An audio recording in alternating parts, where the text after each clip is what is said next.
শেহজাদের প্রশ্নের পিঠে উত্তর দেওয়ার মতো অবস্থায় নেই রেজা। শ্যামলা বর্ণের মানুষটা আক্রোশে লাল হয়ে গেছে, কেমন ফুসছে মুষ্টিবদ্ধ হাতে। চোখের সামনে পছন্দের মানুষকে অন্য কারোর বাহু জোরে দেখে ঠিক বেঠিকের হিসেব ভুলে বসেছে যেন।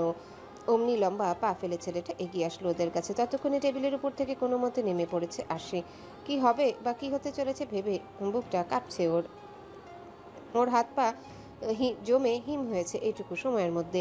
উপায়ন্তর না পেয়ে দুইটা ময়ের মতো ছেলের মাঝে দাঁড়িয়ে উপরওয়ালাকে ডাকলো ও।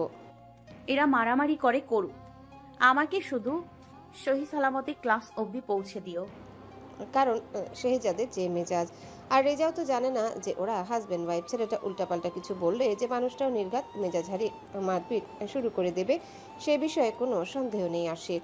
অতিরিক্ত দুশ্চিন্তায় ঘামলো মেয়েটা। তখনই রেজা ও শক্তপোক্ত হাতটা দিয়ে আশির কোণে চেপে ধরল। শেহজাদের হিমশীতল চোখে তাকে পশ্চিমা ভাষায় বলল, ক্লাসে চলো আরশি। শেহজাদের ঠোঁটে প্রহসনের ফাঁদ। দু হাত বুকে গুজলো, এক চোখের ভ্রু উঁচিয়ে আরশিকে বলল, নেভার মাইন্ড বেবি, যেটা শুরু করেছিলাম সেটা না হয় বাসায় গিয়ে শেষ করব, ওকে? লোকটার মুখে বেবি ডাকটা ঠিক হজম হলো না আরশির। কেসে উঠল অমনি, নিজেকে ধাতস্থ করে তাকালো মানুষটার বরফ শীতল চোখে। মেয়েটার হতভম্ব মুখ দেখে বাঁকা হাসলো শেহজাদ।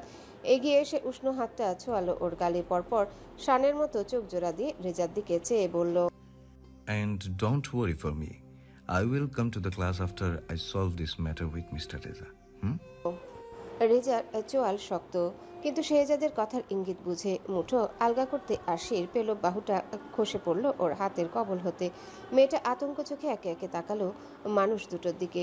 খড়খড়ে গলাটা ঢোক গিলে ভিজিয়ে টলতে থাকা পা দুটো নিয়ে রুম ছাড়লো শঙ্কায়। এতক্ষণ চুপ করে থাকলেও আশি বের হতে মুখ খুলল রেজা।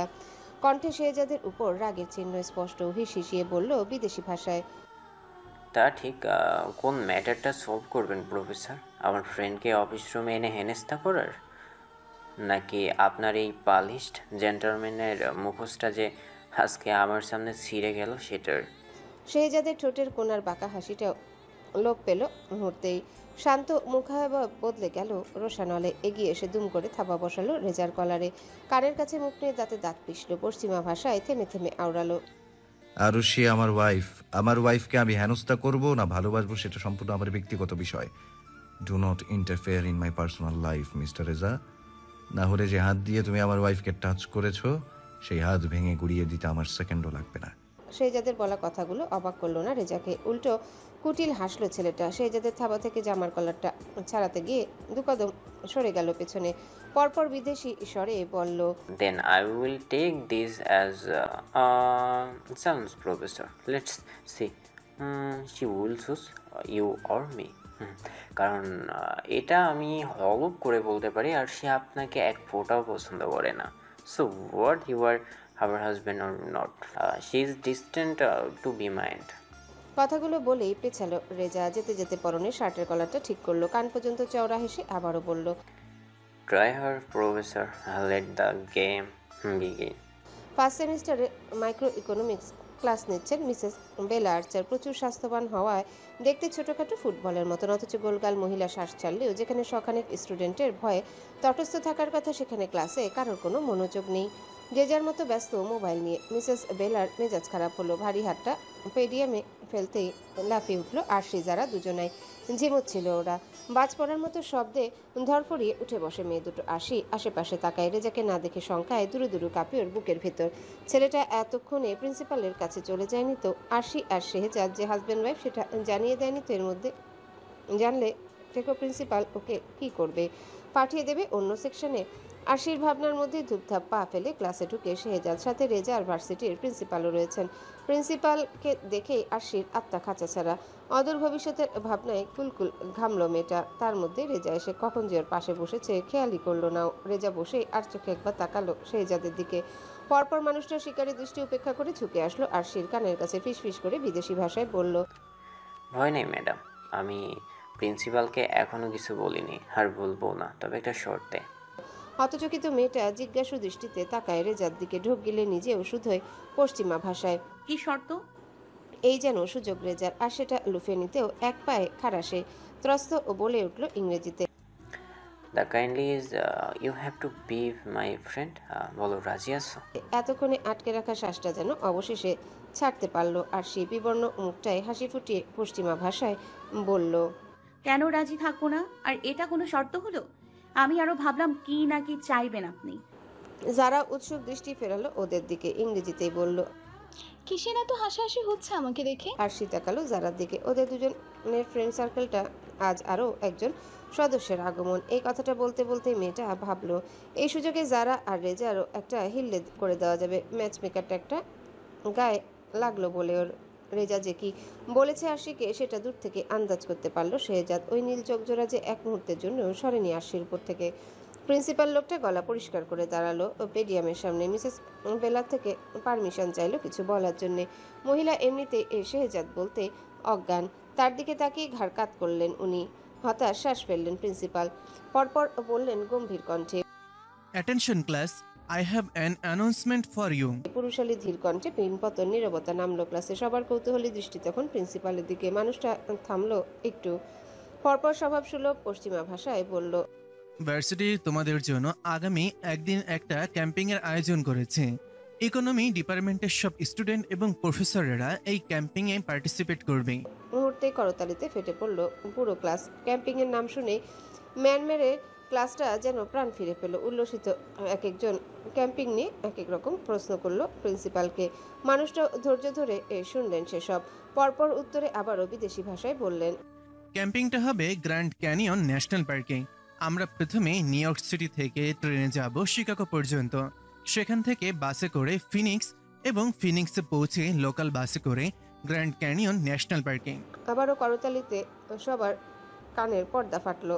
ক্যাম্পিংয়ে অ্যাডভেঞ্চারে গন্ধ পেয়ে যেন সকলের উৎসাহ বেড়ে দ্বিগুণ হলো মুহূর্তেই। অ্যানাউন্সমেন্ট শেষে রুম ছাড়লেন প্রিন্সিপাল। শেহজাদ চোখে একবার আশিকে দেখলো। মেয়েটা যারার সাথে ক্যাম্পিংয়ের গল্পে মশগুল। দীর্ঘশ্বাস ফেললো মানুষটা। পরপর লম্বা পা ফেলে মিসেস বেলার সাথে বেরিয়ে গেল নিজেও। অমনি আবার শুরু হলো রুম জুড়ে কথার গিজিগিজি শব্দ। তার মধ্যে যারাকে খপ করে ধরলো আশি। মুখে একরাশ আবদার জুড়ে বলল, যারা তুমি যাবে তো ক্যাম্পিংয়ে? প্লিজ প্লিজ চলো, তুমি না গেলে একটু ভালো লাগবে না। যারা কিছু একটা ভাবলো, উত্তর দিল বেশ অনেকক্ষণ পর। আর যেতে পারি কিন্তু একটা শর্তে। আশির ফর্সা মুখে চিন্তার ছাপ বসলো আবারও। তারপরেও জিজ্ঞাসা করলো রয়ে শোয়ে। কি শর্ত? যারা পুরোপুরি এবার ঘুরে বসলো আশির দিকে। ভাবটা এমন যেন খুব সিরিয়াস কিছু। থেকে তুমি বাদ, যদি তুই করে ডাকতে পারিস তাহলে ক্যাম্পিংয়ে যাব, না হলে যাব না। মেয়েটা প্রথমে ভড়কে গেলেও যারার কথা শুনে পরপর জোরে হেসে ফেললো। দুই কিশোরী খিলখিলিয়ে শব্দে মুখরিত হলো গ্যালারির মতো সুবিশাল ক্লাসরুমটা। আর সেই হাসির দিকে নির্নিমেষ তাকিয়ে রইল রেজা। মনে মনে ভাবলো, আরশি আমার হবে, তাতে যা করতে হয় আমি করব। তুষারের চাদর পেঁচিয়ে সন্ধ্যা নামলো। লাল নীল বাতির শহরটায় কর্মব্যস্ত ম্যানহাটন সিটি প্রস্তুতি নিল একটা দীর্ঘ রাতের। আরশিরও ক্যাম্পিং যাওয়ার প্রস্তুতি প্রায় শেষের দিকে। দুটো ট্রলি হয়েছে, দুটোই ওর জিনিসপত্রে ঠাসা। মেয়েটা ট্রলি দুটোর দিকে তাকিয়ে গর্বে শ্বাস ফেললো। পরপর এদিক ওদিক চাইলো আরও কিছু নেয়া বাকি আছে নাকি দেখতে। তখনই ওর রুমের সামনে এসে দাঁড়ালো শেহজাদ। দরজার ফ্রেমে হেলান দিয়ে বুকে হাত গুজলো। মানুষটা কপালে ভাঁজ ফেলে জিজ্ঞাসা করলো, এতগুলো ট্রলি কিসের জন্য? আরশি নড়ে চড়ে উঠল শেহজাদের কথায়। চোরা চোখে এক পল গ্রে ট্রাউজার আর টাইট টি শার্ট পরা লোকটাকে দেখেই উঠে দাঁড়ালো বিছানা ছেড়ে। মিনমিন করে বলল, কালকের ক্যাম্পিং এর জন্য। আরশির কথার মধ্যে মানুষটা এগিয়ে এসে বসলো ওর বিছানায়। বালিশ দুটো পাশাপাশি রেখে সেখানে সোজা হয়ে শুয়ে পড়তে চোখ কপালে উঠল আরশির। মেয়েটা হড়বড়ালো বিভ্রমে। আপনি এখানে কেন শুচ্ছেন? আর আপনি শুলে আমি কোথায় ঘুমাবো? শেহজাদ এক হাত ভেঙে চোখের উপর রেখেছে কেবল। কেন ফ্লোরে? এই ঠান্ডায় আমি ফ্লোরে ঘুমাবো? মানুষটার ঘুম জড়ানো কণ্ঠ সেভাবেই বলল, বুঝতেই যখন পারছো তাহলে দাঁড়িয়ে না থেকে লাইট অফ করে চুপচাপ পাশে এসে শুয়ে পড়ো। কাল সকাল সকাল উঠতে হবে আমাদের। তবুও বুকে হাত গুজে দাঁড়িয়ে রইল আরশি। এই জাম্বু বানের তো ভরসা নেই। কি মতলবে হঠাৎ করে পাশে শুতে বলছে কে জানে। ডিম লাইটের নরম আলোয় শেহজাদের শক্ত অবয়ব স্পষ্ট। আরশিকে লাইট অফ করতে বলে চোখের উপর এক হাত ভেঙে দিব্যি শুয়ে আছে মানুষটা। বিছানায় আরামসে দুজন হাত পা ছড়িয়ে ঘুমাতে পারলেও তার ধারে কাছে ঘেঁষল না ও। আলো নিভিয়ে এসে গাঢ় হয়ে দাঁড়িয়ে প্রশ্ন ছুড়ল শেহজাদকে, কি কথা হয়েছিল আজকে আপনারা যে রেজার মধ্যে? লোকটা নিশ্চুপ, কিন্তু উত্তর না পেয়েও থামলো না আরশি। বলে গেল একের পর এক, আপনি না আমাকে সহ্য করতে পারেন না, সব সময় না বলেন, সব সময় না বলেন আমার জন্যই, সবসময় না বলেন আমার জন্যই ছোটবেলায় রুষা হারিয়ে গেছে। আমার থেকে না সব সময় দূরত্ব মেনটেন করে চলতে চান আপনি। এমনকি সেদিন তো ছুতেও বারণ করে দিলেন আপনাকে। তাহলে হুটহাট নিজেই এতটা কাছে কেন আসেন? আমার কি প্রমাণ করতে চান এগুলো করে? এবারেও অমনভাবে চোখের উপর হাত রেখে শুয়ে রইল শেহজাদ। মুখে কুলু পেটেছে যেন, ধৈর্যের বাঁধ ভাঙলো আরশির। দুম করে পাশে বসে বুকের কাছটায় থাপা বসালো শেহজাদের। ওভাবেই টেনে তুললো শোয়া থেকে, মুখের সামনে মুখ নিয়ে বলল, আজ হয় আপনি উত্তর দেবেন, নয়তো। নয়তো? কিশোরীর মৃগনয়ন বরাবর তাকে এতক্ষণে মুখ খুলল লোকটা। নীল চোখের কোটর জুড়ে যেন উতলে পড়ছে প্রহসন, অথচ শেহজাদের প্রতি কত শত অভিযোগ আর অভিমানে টইটুম্বর ওই ছোট্ট মনটা। সে খেয়াল কি একবারও রেখেছেন উনি? কতই বা বয়স আশির, আর এই বয়সে কিনা এমন একটা বুড়ো জাম্বুমান জুটলোর কপালে। তাও যদি বুঝতো, গল্পের নায়কগুলোর মতো একটু একটু রোমান্স জানে বুড়োটা, তাও তো না, পারে শুধু ওর পিছনে লাগতে। আর বললে না তো, নয়তো কি করবে তুমি? শেহজাদের কথা ভাবনায় বিচ্ছেদ ঘটল মেয়েটার। ভারী শ্বাস মুখে লাগতেই বুঝলো কতটা কাছাকাছি ওরা। মানুষটার পাতলা অধৈর্যরা কিঞ্চিত ফাঁক হয়ে আছে কেমন। নীল চোখে আবারও গত রাতের মাদকতা। কেমন আফিমের মতো দেখছে ওর ওষ্ঠপুট, সরু নাকটা ছুঁই ছুঁই ওর নাক বরাবর। ত্রস্ত শেহজাদকে ছেড়ে উঠে দাঁড়ালো আশি। এলোমেলো পা ফেললো মেঝেতে। ওয়াল কেবিনেট থেকে কমফোর্টার বের করে চুপচাপ গিয়ে শুয়ে পড়লো ডিভানে। মনে মনে ভাবলো, এক ভুল তৃতীয়বার আর করবে না। এই আরশি চৌধুরী মেয়েটাকে ডিভানে শুতে দেখেই সরু চোখে তাকালো শেহজাদ। বিরক্তি সমেত কণ্ঠে জিজ্ঞাসা করলো, ওখানে শুয়েছো কেন? বিছানায় শুতে কি সমস্যা? কথাখানা শোনা মাত্রই অন্যদিকে মুখ ঘোরালো আরশি। বলল, হয় আমি আমার প্রশ্নের উত্তর পাবো, নয়তো এখানেই ঘুমাবো। এবার আর বিরক্ত নয়, ঠোঁট টিপে হাসলো শেহজাদ। তার মানে অভিমান হয়েছে ম্যাডামের। ইস, যদি একবার দেখতো আরশি সেই হাসি। দুম করে কিল বসিয়ে দিত না পিঠে লোকটার। ভাগ্যিস মেয়েটা উল্টো ঘুরে শুয়ে আছে এখন। মুহূর্তেই হাসি থামালো, কণ্ঠে গমগমে ভাবটা এনে ফের বলল, আরুষি, আমি 1 থেকে 3 গুনবো, এর মধ্যে নিজে থেকে বিছানায় না উঠলে কিন্তু। আরশির ভাবখানা এমন যেন শুনছেই না সে কিছু। বেটাকে দিয়ে আজ যদি সত্যিটা স্বীকার করাতে না পারে, তাহলে আর এমন সুযোগ কখনো পাবেও? আসবে না তো? আরশির কাটকাট জবাব। না। বেশ। কপালে ভাঁজ পড়ল ওর। বেশ, এত সহজে মেনে নিল জাম্বুবানটা?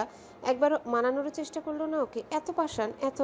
তখনই কানে আসলো ভৌতিক কিছু আওয়াজ। প্রথমে মেয়েলি কান্নার করুণ স্বর, তারপর অট্ট হাসি। চোখ খিচে কমফোর্টারটা শক্ত করে চেপে ধরলো আরশি। তবুও যেন অন্ধকার রুমে বেশিক্ষণ টিকে থাকতে পারলো না মেয়েটা। ডিভান থেকে উঠে আচমকা দৌড় লাগালো শেহজাদের কোলের মধ্যে। বিছানায় বসে ছোট্ট বাচ্চাদের মতো মুখ লুকালো মানুষটা চওড়া বুকে। কাপা কাপা কণ্ঠে আওড়ালো, প্লিজ প্লিজ বন্ধ করুন ওটা, ভয় লাগে আমার। ছোটবেলা থেকে শুধুমাত্র ভূতে ভয় পায় বলে হরর মুভি দেখা বাদ দিয়েছে ও। রুমে এখনো ডিম লাইট জ্বালিয়ে ঘুমায়। পাছে ভূত টুট এসে ঘাড় মটকে দেয় যদি।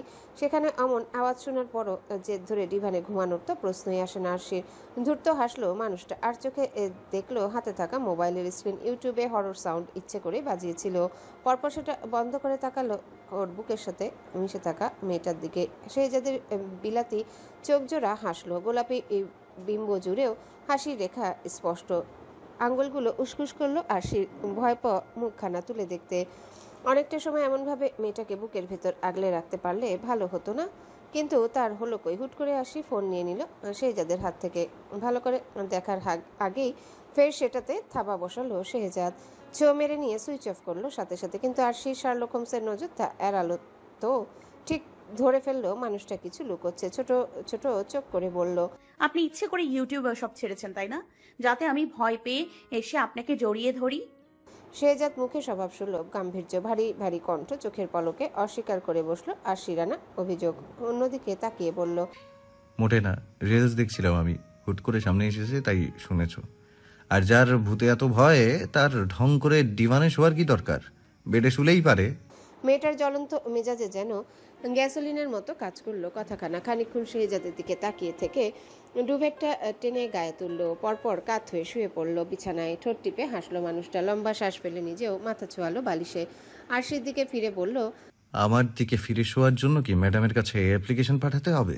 কটমট করতে করতে সোজা হলো আরশি। দাঁতে দাঁত পিষলো। মুখে তো আর বলতে পারে না, তাই মনে মনে তুমুল বেগে বকলো ওই বদের হাড্ডিটাকে। শেহজাদ অমনি বলে উঠল, এই তো গুড গার্ল। আর হ্যাঁ, আরেকটা কথা, ক্যাম্পিংয়ে দুটো ট্রলি নেওয়ার দরকার নেই, একটা হ্যান্ডব্যাগ নিলেই যথেষ্ট। ওখানে তুমি হানিমুনে যাচ্ছ না, স্রেফ ক্যাম্পিংয়ে যাচ্ছ, মাথায় রেখো। বুড়ো জাম্বুবানটা কবে যেন ওর হাতেই না মার্ডার হয়ে যায় চিত হয়ে, এটা ভেবেই ফোঁস করে শ্বাস ফেললো মেয়েটা। কিন্তু চোখ বন্ধ করতেই মনে পড়লো একটু আগের ঘটনা, কিভাবে ছুটে এসে ঝাঁপিয়ে পড়েছিল ও জাম্বুবানটার বুকে। ব্যাটা নিশ্চয়ই খুশিতে নেচে কুদে আটখানা হয়েছিলেন সেই সময়। এই একটা সিক্রেট লুকিয়ে রেখেছিল সবার থেকে, যে ও ভূত ভয় পায়। তবে জাম্বুবানটা জানলো কি করে খবর? তুষারে মুড়িয়ে রাখা রাতের শহর সোডিয়াম আলোয় অপার্থিব দীপ্তি ছড়াচ্ছে, যেন মানুষের আনাগোনা কমেছে, নির্জনতায় ছেয়ে গেছে চেলসির ব্যস্ত রাস্তা। বরফের কারণে পিচ্ছিল সেই রাস্তায় মেপে মেপে পা ফেলছে যারা, হড়কে গেলেই বিপদ। বিদেশের মাটিতে নিজের পায়ে দাঁড়ানোর আগেই গড়াগড়ি খেতে হবে ওকে। এত কষ্ট করে এখানে আসার উদ্দেশ্য কি শুধুই গ্র্যাজুয়েশন কমপ্লিট করা? না, যারার গন্তব্য ভিন্ন। ওর মা বাবার কথা ও জানে না, কিন্তু বুঝ হওয়ার পর থেকে এইটুকু জেনেছে পুরো পৃথিবীতে বাকিদের মতো ওরও নিজের পরিবার আছে। সে যেমন আজ এতগুলো বছর ধরে তাদেরকে খুঁজে বেড়াচ্ছে, তারাও কি যারাকে খুঁজছে না? অবশ্যই খুঁজছে। সবারই বেঁচে থাকার কোনো না কোনো লক্ষ্য থাকে, যারাও হয়তো এই কারণেই বেঁচে আছে, নিজের পরিবারকে খুঁজে বের করার এক অদম্য ইচ্ছায় হয়তো 2 বছরে সেই শিশুটিকে মরতে দেয়নি। এসব ভাবতে ভাবতে চোখের কোটর ভিজল ওর। দুম করে 2 ফোঁটা নোনা পানি টুপটাপ গড়িয়ে পড়ল গাল বেয়ে। হাতের উল্টো পিঠ দিয়ে সেসব মুছে আবারও হাঁটার গতি বাড়ালো যারা। আর তখনই ঘটল বিপত্তি। আচমকায় বরফে ওর পা হড়কালার, জুতো ছিটকে গেল কোনো একটা জায়গায়। খালি পাটা মাটি থেকে শূন্যে উঠতে পিছনে ঢাল হয়ে দাঁড়ালো একটা শক্ত বুক। হাত দুটো বুঝি খপ করে ধরে ফেললো সেই বুকের মালিক। যারার চোখ খিচে বন্ধ, দুর্বল দেহটা চওড়া সিনায় ঠেকতেই কানের কাছে বাজলো পরিচিত এক কণ্ঠ। বাটারফ্লাই, দেখে হাঁটবেন তো? আয়ানের কথায় উপরের দিকে চোখ মেলে চাইলো মেয়েটা। ওর শরীর কাঁপছে, তবুও কোনো মতে সোজা হয়ে দাঁড়িয়েছে এখন। কিন্তু কিছু বলার আগে লোকটা ছুটে গেল ওর জুতো আনতে। ফিরে এসে হাঁটু গেড়ে বসলো সামনে। আলতো হাতে ফর্সা পাটা তালুতে তুলে অন্য হাত দিয়ে পরিয়ে দিল সেটা। পরপর ওর দিকে তাকিয়ে বলল, এভাবে যতবার তোমার পা থেকে জুতো খুলে যাবে ততবার পরিয়ে দেওয়ার দায়িত্ব আমার। তোমার জীবনে হারানো সবখানি সুখ কুড়িয়ে আনার দায়িত্ব আমার, আজ থেকে শুরু করে আজীবন। থামলো আয়ান। ঢোক গিলল যারার উত্তাল সমুদ্রের মতো চোখে চেয়ে বলল, একটা পারমিশন দেবে বাটারফ্লাই? যারা স্তব্ধ, বাকরুদ্ধের ন্যায় শুধু তাকিয়ে রইল আয়ানের দিকে। আজ ওর মন খারাপের কারণ ছিল এই মানুষটা। ভেবেছিল বোধহয় এড়িয়ে চলছে কি, কিন্তু আসলে কি আমরা নিজে নিজে যা ভাবি সেটা সত্যি হয় সবসময়? হয় না তো, যারারও হয়নি। এখন যে আয়ান ওর সামনে হাঁটু গেড়ে বসা, এটাও যেন বিশ্বাস হচ্ছে না ওর। এত সহজে সুখের ঠিকানা কখনো কি পেয়েছে ও? সবটা কেমন অলিক ঠেকছে না নিজের কাছে। তখনই আয়ান ওর হাতখানা লুফে নিল নিজের হাতের মুঠোয়, টেনে এনে চেপে ধরলো বুকের বা পাশটাতে। বলল, তোমাকে শেষ নিঃশ্বাস অব্দি এখানটায় রাখতে চাই, বলো দেবে পারমিশন? তড়িৎ হাত সরিয়ে নিল যারা। বুকে গুজে দাঁড়ালো জিজ্ঞাসা দৃষ্টিতে। শুধালো, তার আগে বলুন, সারাদিন কোথায় ছিলেন? কাল রাত থেকে পালিয়ে কেন বেরিয়েছেন আমার থেকে? মুখখানা যেন দপ করে নিভে গেল মানুষটার। ভারী পাটা টেনে টুনে উঠে দাঁড়ালো কোনো মতে। মিনমিন করে বলল, আমি আসলে একটা মিথ্যে বলেছিলাম তোমায়। কথাখানা শুনেই বুকে কিছু একটা হলো যারা। শুষ্ক ঢোক গিলল। আয়ান আনত মুখে কাঠগড়ায় দাঁড়ানো আসামির মতো করে বলে গেল, আসলে আমার তেমন কিছু হয়নি। গতকাল রাতে ডক্টরকে দিয়ে মিথ্যে বলেছিলাম যাতে তুমি একটু নরম হও আমার প্রতি। ততক্ষণে যারা চোখ কপালে, কণ্ঠে অবিশ্বাস। তারও বলে উঠল, কি? রাতে ঘুমের ঘরে খুব বিশ্রীভাবে হাত পা ছোড়ার অভ্যাস আসি, তার উপর আজ পাশে শুয়েছে শেহজাদ। বলির পাঠা হতে আর আটকায় কে তাকে। প্রথমে গালে এসে লাগলো ওর পায়ের আঙ্গুল, যেন পা দিয়ে মানুষটার গাল চুলকে দেওয়ার দায়িত্ব পেয়েছে আরশি। ঘুমের মধ্যেই চসূচক শব্দ করে উঠল শেহজাদ। হাত দিয়ে প্রথমবার পাটা সরালেও পরপর আবারও তা এসে পড়ল মুখের উপর। তৎক্ষণাৎ চোখ মেলে চাইল লোকটা। একরাশ বিরক্তি নিয়ে উঠে বসতে দেখলো আরশি তার পায়ের কাছে। শেহজাদকে জাগিয়ে মহারানী দিব্যি নিজের ঘুমের রাজ্যে ব্যস্ত। গায়ের ডুভেটটা বিছানার একপাশে এলোমেলো হওয়া, প্লাজোটা উঠে আছে হাঁটুর উপরে। কেমন বেঘরে ঘুমাচ্ছে মেয়েটা। শেহজাদের ভাঁজ পড়া কপাল টান টান হলো মুহূর্তেই। নিষ্পাপ মুখখানা দেখতে চাইলেও আরেকটু পরক করে ঝুঁকে আসতে আশির মেয়েদিন ফর্সা উড়ুল লাল তিলটায় চোখ আটকে গেল। ধক করে উঠলো বুকের ভেতর।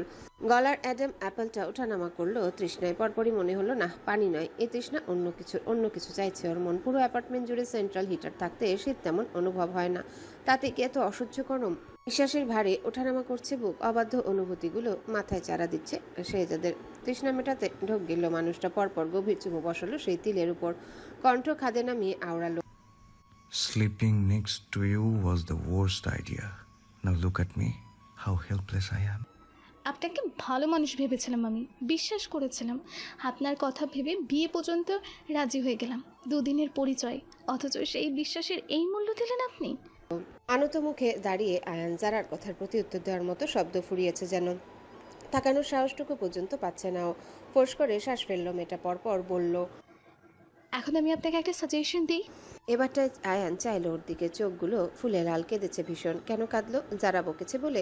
মেয়েটা গলল না তাতে, খ্যাক করে বলে উঠল, এবার থেকে অন্য কাউকে মিথ্যা বলে সিম্প্যাথি আদায় করার আগে দুবার ভেবে নেবেন আয়ান হান্টার। সবাই কিন্তু যারা নয় যে এমনি এমনি আপনাকে ছেড়ে দেবে। অনুতাপে গলা ধরে আসলো আয়ানের। দু কদম এগিয়ে আসলো যারার হাতটা ধরতে, কিন্তু অমনি পিছিয়ে গেল মেয়েটা। বরফ ঢাকা রাস্তায় তাকিয়ে বলল, একদম কাছে আসবেন না আমার। রাগের মাথায় কী করতে কী করে ফেলবো ঠিক নেই। জানের পরোয়া করে হলেও দূরে থাকুন আমার থেকে। থেমে গেল মানুষটা। যারা ততক্ষণে হাঁটা শুরু করেছে উল্টো ঘুরে। আয়ান ডাকতে চাইলো মেয়েটাকে, গলা ছেড়ে চিৎকার করে কাঁদলে বোধহয় হালকা লাগতো বুকটা, কিন্তু পারল নাও। অমনি হাঁটু ভেঙে এলো ওর। বরফের উপরই ধপ করে বসে পড়লো আয়ান। বুকের বাঁ পাশে ভেঙে চলে যাচ্ছে কিছু একটা, নিঃশ্বাস নিতেও কষ্ট হলো ভীষণ। ছোটবেলা থেকে বেশি কাঁদলে শ্বাসকষ্ট শুরু হতো ওর, তাই মা মারতো না, বাবা বকতো না যদি ছেলে কাঁদতে কাঁদতে অসুস্থ হয়ে যায়। আজ অনেকগুলো বছর হলো এমন করে ভাবে নাকি ওর জন্যে। যারা ভাবতো তারাই যে আর নেই পৃথিবীতে, আর যাকে আঁকড়ে ধরে বাকিটা জীবন পার করবে ভেবেছিল, সেও যে ভুল বুঝে অনেকটা দূরে চলে গেল। এসব ভাবতে ভাবতে বরফের উপর শরীরটা হেলে পড়ল। চোখ দুটো বোঝবার আগে শুধু দেখলো একটা মেয়ে ছুটে আসছে তার কাছে। নিঃশ্বাস পড়ছে না হয়তো ওর, কিন্তু ইন্দ্রিয়গুলো বলছে যারা এসেছে উদ্ভ্রান্তের মতো ছুটতে ছুটতে। তবে কি সেও একটু হলেও চিন্তা করে আয়নের জন্যে? অনেকগুলো বছর আগে যেমনটা ওর মা করতো, চাঁদের মতো উন্মুক্ত উরুর উপর থেকে ধ্যান সরছে না শেহজাদের। মন বলছে বেপরোয়াভাবে ছুঁয়ে দিতে ঘুমন্ত শরীরখানা, কিন্তু মস্তিষ্ক বলছে অন্য কথা। আশির করা অভিযোগের ঊর্ধ্বে গিয়ে মনকে প্রশ্রয় দিলে যদি ভুল বুঝে মেয়েটা, অভিমান অভিনয়ের পাল্লাটা যদি আরও ভারী হয়ে ওঠে ওদের মধ্যে। কিন্তু সমস্ত হিসেব নিকেশ ভুলে আছে বেহায়া হওয়ার পায়তারা বেইমানি মনটা। জানালার কাজ ভেদ করে আসা নরম আলোয় ডানা মেলতে চাইল নিষিদ্ধ কিছু ইচ্ছেরা। শেহজাদের তেষ্টা মেটেনি এখনো। শুকনো ঢোকের সাথে অ্যাডাম অ্যাপেলটা ওঠানামা করলো কেবল। আস্তে ধীরে বিবশ দেহটা ভর ছেড়ে দিল আশির ছোট্ট শরীরের উপর। এত ব্রিলিয়ান মানুষটার মস্তিষ্ক শূন্যের দোরগোড়ায়, এখন কোনো কিছুর আর কাজ করছে না সেখানে। কিন্তু যে শেহজাদ আশির চোখে রক্তটা রাগী গম্ভীর, সেই শেহজাদের এই রূপের সামনে যে বড্ড নাজুক ওর প্রতিপক্ষ। এইসব কিন্তু একদম মানাচ্ছে না তোমাকে প্রফেসর। কোথায় গেল তোমার রুলস অ্যান্ড রেগুলেশনস? নিজের পুরনো সত্তাটাকে এত সহজে ভুলে বসলে ওই একরত্তি মেয়ের কাছে। মানুষটার মনে হলো কানের কাছে প্রহসনের সুরে কথাগুলো বলল কোনো এক সত্তা, যে সত্তাটা যান্ত্রিক। হাসতে ভুলে গেছে সে 18 বছর আগে নিজের বোনের হারিয়ে যাবার প্রতিশোধ নিতে চেয়েছে, আরশিকে বিয়ে করে অবহেলা করেছে দিনের পর দিন। সেই সত্তার খোলস ভেঙে বেরোতে কি আদৌ পারবেও কখনো? সেই যাদের ভারে নড়ে চড়ে উঠল আশি। ফর্সা কপালে ভাঁজ পড়ল, বন্ধ চোখের উপরের ভ্রুজোড়া এক হতে সোজা হয়ে বসলো শেহজাদ। অমনি মেয়েটা নড়াচড়া বন্ধ হলো, তলিয়ে গেল সুখনিদ্রায়। তবে ঘুমের ঘোরে বিড়বিড় করে বলল, চুপচাপ থাকি বলে একবারে মাথায় পেয়ে বসেছিস তাই না? তোর মতো 100টা জাম্বুমানের লিডার আমি। আয়, কত ভাব দেখাবি, আয়। ঠোঁট কামড়ে হাসলো শেহজাদ। আরশির কপালের উপর পড়ে থাকা চুলগুলো আঙ্গুল দিয়ে ঠেলে কানের পেছনে নিল। অধর ছোঁয়ালো কপালের মাঝখানটায়, পরপর আলগোছে বুকে তুলে নিল ওকে। মেয়েটাকে বালিশে শুয়ে ওর পাশে বসলো। আজ রাতে আর ঘুম হবে বলে মনে হয় না ওর। কি করবে তাহলে? আশিকে দেখে দেখে পার করবে রাতটা? তখনই প্রেমিক প্রেমিক ভাবনাটা লুফে নিল প্রফেসরের মন। বউকে দেখে রাত পার করার মতো এমন সুযোগ মিস করার তো প্রশ্নই ওঠে না। সকাল হতে দেরি নেই, ভোরের আলোয় তুষার গলতে শুরু করেছে রাতের গা বেয়ে। আয়ানও চোখ মেলেছে কেবল, শ্বাসের গতিও এখন অনেকটাই শিথিল। কিন্তু যখনই উঠে বসতে যাবে তখনই ভার লাগলো হাতের উপর। সেখানে যে মাথা দিয়ে ঘুমিয়ে আছে কেউ একজন। মনে পড়ল রাতের কথা। ওইটুকুন মেয়ে নিজের কাঁধে আয়ানের সবটুকু ভার ফেলে কিভাবে নিয়ে এসেছিল বাসায়। ভাগ্যিস একটু হলো জ্ঞান ছিল তখন ওর। আয়ান আর ডাকলো না। সারা রাত নিশ্চয়ই চিন্তায় ঘুম হয়নি যারার, তাই তো বেঘরে ঘুমাচ্ছে এখন। তখনই তারস্বরে বেজে উঠল আয়ানের মুঠো ফোনটা। ফোনের শব্দে ঘুম ভাঙলো যারারও। ও উঠতেই ফের চোখ বুজে ফেললো আয়ান। সুস্থ হয়ে গেছে দেখলে যদি আবারও ছেড়ে যাওয়ার কথা বলে মেয়েটা। উঠে একবার ফোনের দিকে তাকিয়ে আরেকবার আয়ানের দিকে তাকালো যারা। কপালে হাত রেখে তাপমাত্রা দেখলো, বুঝলো ডক্টরকে এখন আর ফোন করতে হবে না। যদিও বাসায় আনার পরপরই ডক্টর একটা সালবিউটামল ইনজেক্ট করে দিয়েছিল আয়ানকে শ্বাসকষ্ট হচ্ছিল বলে। এখন শুধু একটু চোখে চোখে রাখতে হবে। যারা স্বস্তির শ্বাস ফেললো। উঠে দাঁড়াতে নিলেই কানে আসলো আয়ানের কণ্ঠ। I am sorry butterfly.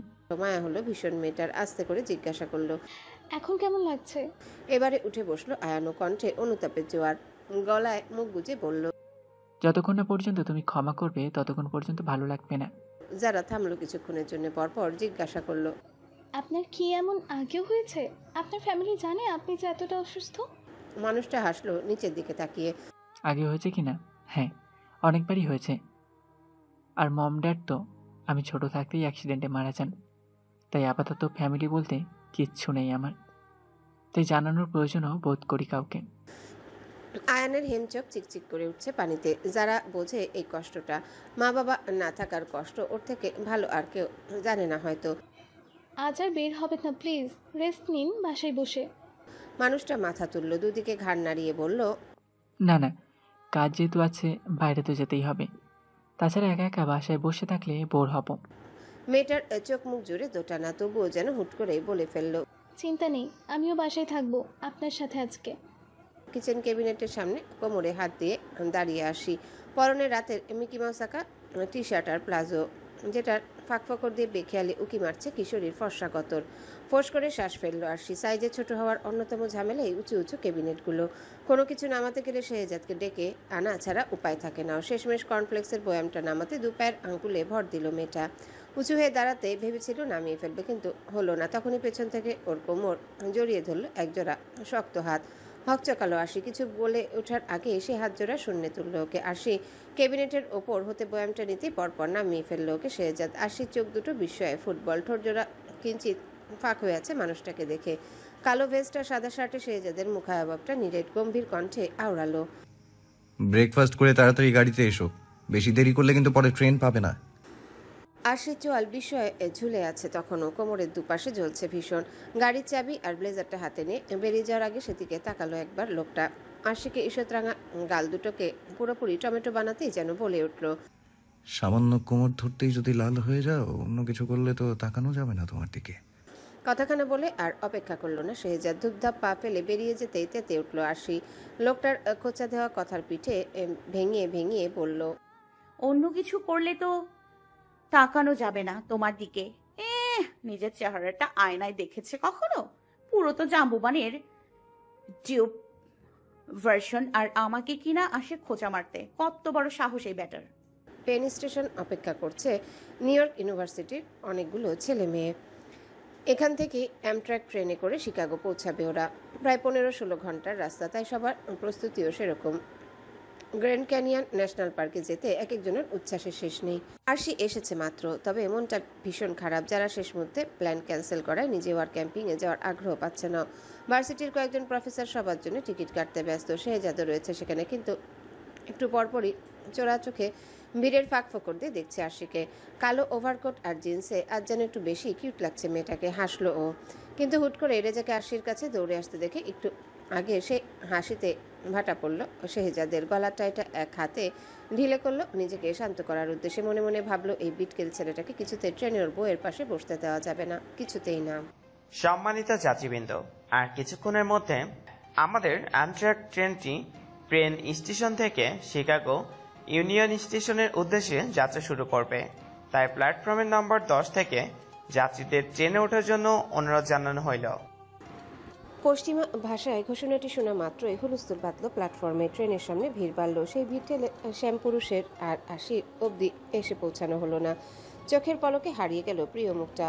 কার্ডবোর্ডের তৈরি কাপে দু হাতে দুটো ক্যারামেল ম্যাকিয়াটো নিয়ে দাঁড়ানো রেজা দীর্ঘশ্বাস ফেলল মন খারাপ করে। পরপর আনত মুখ বাঁকা হেসে ভাবল, এখন কথা বলার সুযোগ হাতছাড়া হলো তো কি হয়েছে? আর যাই হোক, এতগুলো ঘন্টা তোমার পাশে বসার মতো সুযোগটা হাতছাড়া করবো না আমি। লাল সাদা রঙের মিশেলে ঝকঝকে একটি ট্রেন। সব স্টুডেন্টদের সাথে আরশিয়ে উঠল সেটাই, কিন্তু পরিপাটি ফ্লোরে পা রাখতে হুট করে হাতের ব্যাগটা চলে গেল অন্য কারোর দখলে। চোর ভেবে ধক করে উঠল আরশির বুক। চকিতে সেদিকে তাকাতেই কিশোরীর নজর আটকালো ফোল্ড করা শার্টের হাতাটায়। ভীত মুখখানা শটান হলো সহসায়। লাগেজ রাখার জায়গায় ব্যাগটা রেখে আরশির দিকে দৃষ্টি ফেরালো শেহজাদ। দাম্ভীর অবয়বটি কানের কাছে ঝুঁকে বলল, সকালের মতো আপনার পার্সোনাল মইটা সার্ভিস দিতে পারছে না বলে মন খারাপ করবেন না মিসেস চার্লি চ্যাপলিন। সার্ভিস না দিতে পারলেও ব্যাগ কিন্তু ঠিকই উঠিয়ে দিয়েছি। ময়ের ব্যাপারটা প্রথমে আশির মাথার উপর দিয়ে গেল, আচানক আন্তপটে ভাসলো শেহজাদের ওর কোমর জড়িয়ে ধরার মুহূর্ত। রক্ত জবারা মিছিল বের করলো কপাল জুড়ে। লজ্জাটুকু মুখে আসন করার আগে টুক করে ঢোক গিলল, চোখ বড় বড় করে জিজ্ঞাসা করলো, আমি আমি আমি মিসেস চার্লি চ্যাপলিন। আপনি আমার হাইট নিয়ে খোটা দিলেন? তাহলে আপনি নিজে কত ইঞ্চি শুনি? ততক্ষণে শেহজাদের ডাক পড়েছে প্রফেসরদের মাঝে। তাদের জন্য প্রিমিয়াম ক্লাসের সিটের ব্যবস্থা করেছেন প্রিন্সিপাল, আর স্টুডেন্টদের জন্য নর্মাল ক্লাস। সেদিকটা একবার তাকিয়ে ফের আশির দিকে চাইলো, ব্যস্ত চোখ দুটো। গিরির মতো গভীর কণ্ঠ খাদে নামলো মুহূর্তেই। আশেপাশে পরখ করে বলল, আমি কত ইঞ্চি সেটা জানার মতো লম্বা হওনি তুমি। আগে লম্বা হও, তারপর বলছি। লজ্জা নয় আশির ফর্সা কান লালচে হলো আক্রোশে। সেখানে গিয়ে লাভার মতো ধোয়া বের করে উধাও হলো মানুষটা। শেহজাদের হেয়ালি কথাগুলো ঢাকা পড়ল আশির রাগের তোপে। মুখ ফুলে ছোটখাটো বেলুন হতেই অভিমান ক্ষণে ক্ষণে আওড়ালো।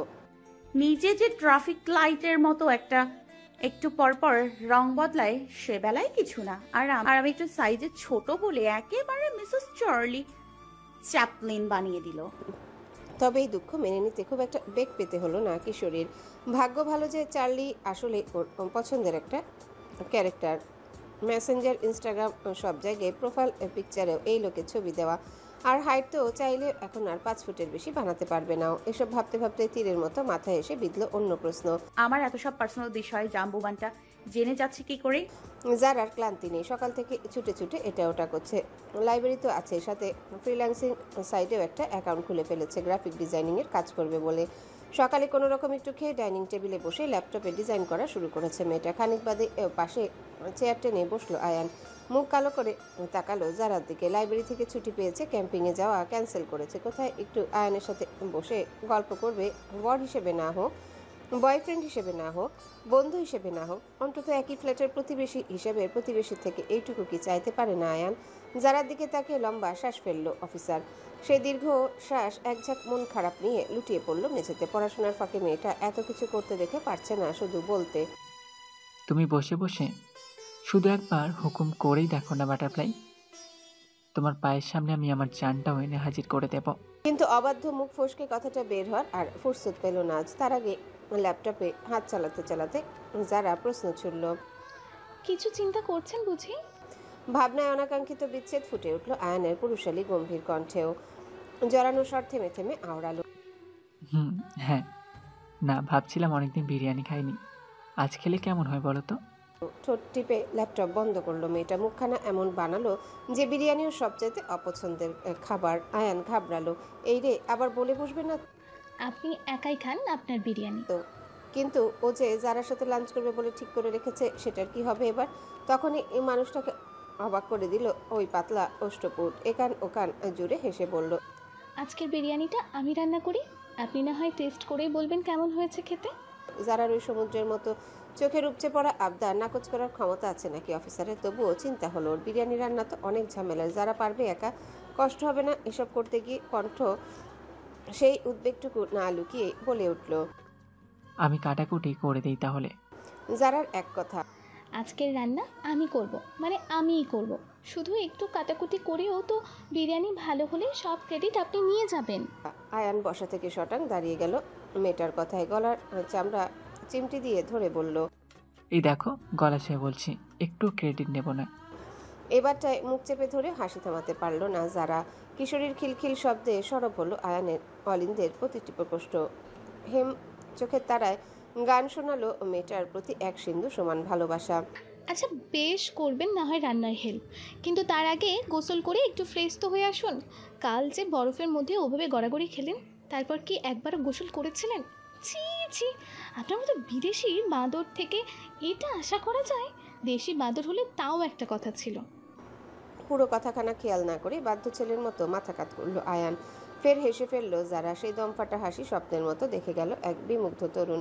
নর্মাল ক্লাসে খানিকটা পেছনের দিকে মোটে 3টে সিট ফাঁকা, এক সাইডে 2টো পাশাপাশি আর অন্য সাইডে একটা। আশি আর সময় নষ্ট করলো না, দ্রুত গিয়ে বসলো জানালার পাশের সিটটাতে। যদিও কাজ তোলার অনুমতি নেই, থাকলে ঠিকই তুলে ফেলতো। ওর পাশের সিটটা এখনো খালি। আশি সেদিকে তাকিয়ে মন খারাপ হলো ভীষণ। যারা আসতে পারলে তো এখানে বসতো, কত শত গল্প করতো ওরা। ক্লাসের ফাঁকে তো সেভাবে কথা বলারই সময় পাওয়া যায় না। আচ্ছা, একটা ভিডিও কল দিলে কেমন হয়? যারাকে আসেনি তো কি হয়েছে, দেখতে তো পারবে। পরপরই ওভারকোট পকেট হাতড়ে ফোন বের করলো, মেসেঞ্জারে ভিডিও কল দিয়ে অপেক্ষা করতে লাগলো রিসিভ হওয়ার জন্য। এদিকে মাত্র গোসল সেরেছে আয়ান, স্বচ্ছ পানির ফোঁটা চুইয়ে পড়ছে কালো চুল বেয়ে, শুধু কোমর থেকে হাঁটু অব্দি একটা তোয়ালে জড়ানো তার, আর বাকি শরীর উদম। একবার এই হাতের মাসল তো আরেকবার অন্য হাতের মাসল দেখতে দেখতে বের হলো সে ওয়াশরুম থেকে। পেটানো শরীর নিয়ে গর্ব তার চোখে মুখে। তখনই ওর বেডসাইড টেবিলের উপর থেকে তারস্বরে বেজে উঠলো জারার ফোনটা। বেখেয়ালে রেখে গেছে হয়তো। আয়ানের ঠোঁটে হাসি ফুটলো অমনি। কেমন এক জামাই জামাই ফিল হচ্ছে না? বউ রান্না করছে আর সে বউয়ের ফোন রিসিভ করে তার সামনে নিয়ে যাবে, বলবে, জান দেখো তো কে ফোন করেছে। এসব ভেবে লজ্জায় কুটি কুটি অফিসার নাচতে নাচতে হেঁটে আসলো টেবিল অবধি, কিন্তু ফোন হাতে নিতে তার সমস্ত হাসি গায়েব। স্ক্রিনে বড় বড় করে ভাসছে চার্লি চ্যাপলিনের ছবি, সাথে নামের জায়গায় দুটো ইংরেজি অক্ষর বিএফ, তার পাশে আবার ভালোবাসার ইমোজি। আয়ানের বুকের ভিতরটা শুকিয়ে মরুভূমি হলো সহসায়। প্রবঞ্চনার শিকার হওয়া মনের মতো হুহু করে উঠলো সেটা। বিএফ মানে তো বয়ফ্রেন্ড, সাথে আবার রেড লাভ, তার উপর ভিডিও কল। কিন্তু বিএফ তো হতে চেয়েছিল ও, সেখানে এই চ্যাপা শুটকি আবার কোত্থেকে আসলো? মানুষটা আবেগে ভেঙে পড়তে গিয়েও শক্ত হলো সহসা। মাসলকে আর এমনি এমনি বানিয়েছে? অমন 100 চার্লি চ্যাপলিন দিয়ে সকালে ব্রেকফাস্ট করে সে? এত সহজ না তার বাটারফ্লাইকে তার থেকে নিয়ে যাওয়া। চোখে মুখে পুলিশি ভাবে ফোনটা রিসিভ করলো আয়ান, ফ্রন্ট ক্যামেরা রাখলো হাতের মাসলের উপর। আজ এই চার্লির গুষ্টির তুষ্টি যদি না বানিয়েছে ও। কিন্তু ফোন রিসিভ হতে অপর পাশে ভেসে উঠলো একটা মেয়ের মুখ। ঘাবড়ে গেল মানুষটা, তাড়াহুড়োয় কল কাটতে গিয়ে মেঝেতে পড়ে গেল ফোনখানা। শব্দ শুনে দৌড়ে আসলো যারাও। একবার ফোন আর আরেকবার আয়ানের চেহারায় তাকাতে চোখ সরিয়ে নিল সে। অন্যদিকে ঘুরে জিজ্ঞাসা করলো, ফোনটা পড়ে গেল কি করে? আমতা আমতা করলো অফিসার। কি বলবে সে? তোমার বান্ধবীকে ছেলে ভেবে হিংসেই মাসুল দেখেছি, আবার মোবাইলও ভেঙেছি। এত কিছুর পরেও যারা যাও একটু নরম হয়েছিল এসব শুনলে আবার রণমূর্তি ধারণ করবে নাও। আসলে বিএফ নামে কেউ একজন ফোন করেছিল তোমাকে, কেটে যাবে ভেবে রিসিভ করতে গিয়ে ফোনটা পড়ে গেছে হাত থেকে। ডাহা মিথ্যে কথা, কিন্তু পিঠ বাঁচানোর জন্য এর চেয়ে ভালো অজুহাত খুঁজে পেল না মানুষটা। ও আরশি ফোন করেছিল তার মানে?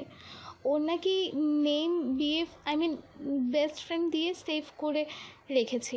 আসলে আর কারোর সাথে তেমন মিশি না, তো বলতে গেলে ঘুরে ফিরে ওই একজনই বান্ধবী আমার। আয়নের মনে হলো মাথা ঠুকে মরে যেতে। যা করেছে তাতে যারার ওই কজন বান্ধবীও আর থাকলে হয়। কিন্তু পরক্ষণে আশি নামটা কেমন চেনা চেনা লাগলো ওর কাছে। মনে পড়লো ওর বন্ধুর বইয়ের নামও তো আশি, যারার বান্ধবী আর শেহজাদের ওয়াইফ একই মেয়ে নয় তো? ওর পাশে কল রিসিভ হতে পাশে এসে দাঁড়ালো রেজা। সেদিকে ফিরে তাকানো আয়ানের মাসল টাসল আর দেখেনি আশি। বন্ধু নয়, ক্লাসমেট হিসেবে যতটুকু সৌজন্যবোধ রেজার প্রাপ্য ততটুকু দেখিয়ে জিজ্ঞাসা করলো পশ্চিমা ভাষায়, রেজা ভালো আছেন আপনি? ভালো নেই, কিন্তু যদি পাশে বসতে দাও তাহলে ভালো থাকতে পারি। মোটেই না। এই ছেলের হাব ভাব এমনিতেই আশির খুব বেশি সুবিধার মনে হয় না। আগে বুঝতে পারেনি, তবে এখন মনে হচ্ছে লোকটা কেমন আগ বাড়িয়ে গায়ে পড়া স্বভাবের। কিন্তু মুখের উপর না করবে কিভাবে? যারা আসলে তো তাও বলতে পারতো যে যারা বসবে এখানে। তাগাদা দেখালো রেজা, পশ্চিমা ভাষায় আবারও বলল, যারা যে আসবে না সেটা আমি জানি, সুতরাং কোনো অজুহাত দিয়েও লাভ নেই। সকালে মেসেজে কথা হয়েছে ওর সাথে আমার। অপ্রস্তুত হাসলো কিশোরী। অস্বস্তি হচ্ছে ভীষণ, কিন্তু কি আশ্চর্য, এই অস্বস্তি তো শেহজাদের বেলায় হয় না। ওই মানুষটার পাশে তো ঘুমোলো রাতে, কই একটু তো খারাপ লাগেনি। আরও কি এক অজানা প্রশান্তিতে ঘুম ভেঙেছে সকালে। অথচ এখন লোকটা আরোর উত্তরের অপেক্ষায় নেই। এগিয়ে আসলো আরশির পাশে বসার জন্য। তখনই পেছন থেকে কেউ একজন শক্ত হাতে থাবা বসালো রেজার বাহুতে। ঘুরে তাকালো সে। হঠাৎ করে শেহজাদকে দেখে ভড়কে গেল কিছুটা। মানুষটার থমথমে মুখের গড়ন আর দাপুটে অবয়ব ঝাঁকি দিয়ে কাঁপুনি তুলল হাঁটুতে। কম্পিত কণ্ঠ বিদেশি ভাষায় আওড়ালো, প্রফেসর আপনি কিছু বলবেন?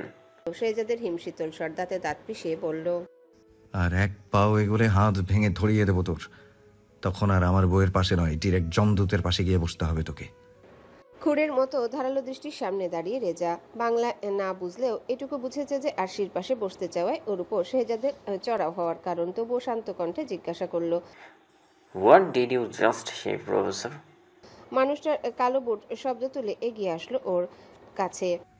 I said leave my wife alone or I will make you leave this world without even any trace. কানের পাশে মুখ নিয়ে কথাখানা বলে রেজাকে এক প্রকার ছুঁড়ে ফেললো শেহজাদ। কয়েক কদম পিছিয়ে গেল ছেলেটা। বিমূর মুখখানা লাল হলো অপমানে। আশেপাশে ফিসফিস শব্দ বাড়ল ওদের ঘিরে। উৎসুক ছাত্রছাত্রীর ভিড় দেখে তটস্থ আশি ভীত আনন রক্তশূন্য হওয়ার উপক্রম। সেদিকে তাকিয়ে নিজের জেদে আর অটল থাকা হলো না। রেজার কাঙ্ক্ষিত সিটটা ছেড়ে দিল পরাজিত সৈন্যের মতো, ঢোক গিলে গিয়ে বসলো অন্য পাশে। কিন্তু ঘাড় ঘুরিয়ে মেয়েটাকে আরেকটা বার দেখতে গিয়ে চোখ আটকালো শেহজাদের আশির পাশে বসার দৃশ্য দেখে। মুহূর্তে শ্যামলা হাত মুষ্টিবদ্ধ হলো, ওর চোয়াল কাঁপলো ক্ষোভে, বিক্ষুব্ধ মন নিঃশব্দে আওড়ালো। And I will make you pay for this, Professor. Just wait and watch. Portable টেবিলে সজোরে ল্যাপটপের ব্যাগ রাখার আওয়াজে কেঁপে উঠল কিশোরী। কপালে ভাঁজ ফেলে চাইল শেহজাদের দিকে, দোনো মনে জিভ খসে বেরিয়ে এলো। প্রফেসরদের জন্য আলাদা সিট থাকতেও বসা নিয়ে এমন ছেলে মানুষই কেন করলেন আপনি? আশির প্রশ্নে ঠোঁট কামড়ে হাসলো মানুষটা। বসে থেকে ঝুঁকে এলো ওর মুখের সামনে।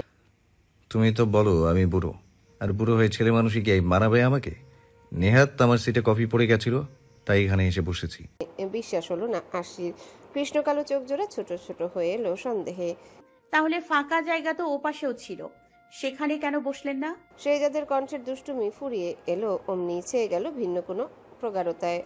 নীলাভ নয়নে হর্ণ হয়ে ছুটে বেড়ালো ভালোবাসার স্বীকারোক্তি। তুমি যেটা শুনতে চাচ্ছ সেটাই বলি তাহলে। হ্যাঁ, তোমার কাছাকাছি থাকার জন্য এখানে বসেছি। এই বুড়ো মুখটা ছাড়া যে অন্য কারো মুখ সহ্য হয় না তোমার পাশে। কি করব বলো? মানুষটার খাদে নামানো গলা কিশোরীর বুকের গতি থামালো। নিঃশ্বাস ফেলতেও যেন ভুলে বসলো হৃদযন্ত্রটা। কল্পনা আর বাস্তবের দোলাচলে থাকা আশির ধ্যান ভাঙলো ফের ওই একই স্বরে। এই নাও বইটা ধরো। দুম করে স্বপ্ন ভাঙায় আহত মন নড়ে চড়ে বসলো। রয়ে শয়ে তাকালো শেহজাদের নিরেট মুখে। পরপর চোখ গিয়ে পড়লো মানুষটার হাতে থাকা পরিচিত একটা ইংলিশ নোভেলের উপর। আপনি আমার বই কোথায় পেলেন? দেখলাম ব্যাগে জায়গা হচ্ছিল না দেখে টেবিলের উপর রেখে আসছিলে, তাই সঙ্গে করে নিয়ে এলাম। না লাগলে বলো, অন্য কাউকে দিয়ে দিই। বললেই হলো, আশির এত শখের বউ, অন্য কাউকে দিয়ে দেওয়ার তো প্রশ্নই আসে না। সে ঝড়ের গতিতে শেহজাদের হাত থেকে লুফে নিল বইখানা। বিড়বিড় করে বলল, গল্পে ডুবে থাকলে অন্তত এই বোরিং জাম্বুবানটার পাশে বসেও 15-16 ঘন্টা আমার আরামসে কেটে যাবে। কিন্তু বিধিভাম সেটাও শুনে ফেললো শেহজাদ। বিলিতি চোখে দুষ্টুমি এসে ভিড়ল অমনি। ল্যাপটপে আঙ্গুল চালাতে চালাতে বলল, তুমি আমাকে যতটা বোরিং মনে করো, আমি কিন্তু ততটাও বোরিং নই মিসেস চার্লি চ্যাপলিন। তোমার এই গল্পের বইয়ের নায়কগুলোর মতো রোমান্স আমিও করতে জানি। প্রুফ চাই? হাড় কাঁপানো শীতের রাত, বিকেল 4টা বাজতেই অমানিসার চাদর জড়ালো লন্ডনের শহরগুলো। সাথে বৃষ্টির মতো প্যাচপ্যাচে তুষারপাত। এই ঠান্ডায় ইউনিফর্ম পরে ডিউটিতে না যাওয়া মানুষটা একটু পরপর এটা ওটা ছুতে বারবার হাজির হচ্ছে যারার রুমে। একটা মুভি দেখবে বাটারফ্লাই? Horror movie. যারা বই থেকে মাথা তুলে চাইলেও শব্দের উৎস খুঁজতে, তখনই নজর আটকালো দরজায় ঠেস দিয়ে দাঁড়ানো সুঠাম পুরুষে। হাতে একটা বাটি পপকর্ন আর মুখে একান ওকান জোড়া হাসি নিয়ে যে অপেক্ষায় তার প্রিয়দর্শিনীর। আপনার ব্যাপারটা কি বলুন তো মশাই? আমাকে এত তেল দিচ্ছেন কেন হঠাৎ করে? আপনাকে কিছু বলছিলাম মানে কিন্তু এই নয় যে আমি আর রেগে নেই আপনার উপর। মেয়েটার কথায় আয়ানের হাসি হাসি মুখটা হাওয়া ছেড়ে দিল অমনি। তেল নিজের মানুষকে কেউ বুঝি তেল দেয়? টাইলসের মেঝেতে তাকিয়ে তিক্ত হাসলো অফিসার। চলে যাওয়ার আগে শুধু বলল, আমি আরও ভাবলাম আমার বোধ হয় বন্ধু হয়ে গেছি বাটারফ্লাই। আমি আরও ভাবলাম আমরা বোধহয় বন্ধু হয়ে গেছি বাটারফ্লাই। বাট ইটস ওকে, তুমি পড়েছো যখন আর ডিস্টার্ব করবো না তোমায়। কেমন একটা মন খারাপ করা দমকা বাতাস এসে লাগলো জারার বুকে। ওর কথায় কি কষ্ট পেল লোকটা? একবার গিয়ে সরি বলে আসবে আয়নকে। পরপরই চিন্তাগুলো ফু দিয়ে উড়িয়ে পড়ায় মনোযোগ বাড়ালো কিশোরী। কাজের ফাঁকে ফাঁকে হোমওয়ার্ক আর অ্যাসাইনমেন্টগুলো এগিয়ে না রেখে টার্ম ব্রেকের আরামটুকু হারাম করতে চায় না ও। কিন্তু সেই মনোযোগ আর বাড়াতে পারলো কই? সেটা তো কখন আয়ন পপকর্নের সাথে নিজের রুমে নিয়ে চলে গেছে। মেজাজ খারাপ হলো জারার। বইয়ের থেকে একটা শব্দ মাথায় ঢুকছে না ওর। ঘুরে ফিরে খালি ওই একটা মুখই ভাসছে চোখের সামনে। ঠোঁট গোল করে শ্বাস ফেললো মেয়েটা। ছোট ছোট চুলগুলো কানের পিছনে গুজে নেমে পড়লো বিছানা ছেড়ে। পরনের ট্রাউজার আর হুডি ঠিক করে তাকালো ঘড়ির দিকে। 12টা বাজতে এখনো 5 মিনিট বাকি। কিন্তু আয়ানের রুমের দিকে এগুতে নিয়েও যেন থেমে গেল পাজোরা। এত রাতে মানুষটার রুমে যাবে নাকি যাবে না, এই দ্বিধা কাটিয়ে ওঠার আগেই বাতি নিভে গেল ওদের ফ্ল্যাটের। পুরনো বিল্ডিং, জেনারেটরে চালু হতেও যে অনেকটা সময় নেবে সেটা যারা জানে। উপায়ন্তর না পেয়ে অন্ধকারে হাতড়ে বের হলো রুম থেকে।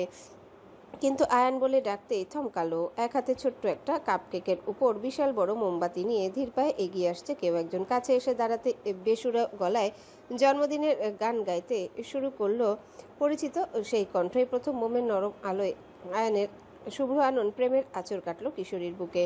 সেদিকেই হুঁশ হারিয়ে তাকিয়ে রইল মেয়েটা, কিন্তু বড্ড তাড়াহুড়া দেখালো অফিসার। ঝটপট একটা উইশ করে ফেলো তো বাটারফ্লাই। পুরো বাসা খুঁজেও একটা ছোট্ট মোমবাতি পেলাম না জানো। তারপর এটাকে ধরে এনেছি, তবে কখন গলে কেকে ক্রিম হয়ে যায় বলা যাচ্ছে না। যারা যেন নেই এই দুনিয়ায়। চোখের সামনে তুড়ি বাজালো আয়ান, তবুও ঘোর কাটলো না ওর, সেভাবেই বলে উঠল, আপনি কি করে জানলেন কাল আমার জন্মদিন? ভাগ্যিস সন্ধ্যায় তোমার আশ্রমের দাদা দাদুরা ভিডিও কলে এত আসতে তোমাকে বার্থডে উইশ করলো। তুমি ফ্ল্যাটের বাইরে বেরিয়ে দেখো, শুধু আমি না, এতক্ষণে সবাই জেনে গেছে যে কাল তোমার জন্মদিন। এবারে হেসে ফেললো মেয়েটা। সেই হাসিতে চোখের কোটর ভিজলো ওর, ও আতকে উঠল। আয়ান তড়িঘড়ি শুধালো, কাঁদছো কেন বাটারফ্লাই? কেক পছন্দ হয়নি তোমার? মানলাম সাডেন প্ল্যান ছিল বলে বড় কেক জোগাড় করতে পারিনি, তাই বলে এভাবে কাঁদবে? যারা চোখের পানি মুছে চাইলো মানুষটার দিকে, নাক টেনে বলল, কোথায় কাঁদলাম? এই যে হাসছি আমি। ঠোঁট টিপলো আয়ান, ঝুঁকে এসে বুড়ো আঙ্গুল দিয়ে মেয়েটার নাক মুছে বলল, তা ম্যাম, পৃথিবীর কোন হাসিতে নাক দিয়ে পানি পড়ে একটু বলবেন আমায় প্লিজ? অপ্রস্তুতে নাক মুছলো যারা। ইতিউতি বিব্রত দৃষ্টি ফেললো। লজ্জায় রক্তিম আভা এসে গাল ছুতে আবারও কেক কাটতে তাগাদা দিল অফিসার। তার মানে কিছু মনে করেনি আয়ান। অবশেষে পদ্ম ফুলের ন্যায় মুখে ফের হাসি ফুটল ওর। মোমবাতি নিভিয়ে কেক কাটলো মেয়েটা, তবে কেকের টুকরো আয়ানের মুখের সামনে ধরতে তারস্বরে ফোন বেজে উঠল আয়ানের। বিরক্ত হলো মানুষটা। শুভ্র কপালে ভাঁজ পড়ল। অসূচক শব্দ করলো মনে মনে। কল আসার আর সময় পেল না।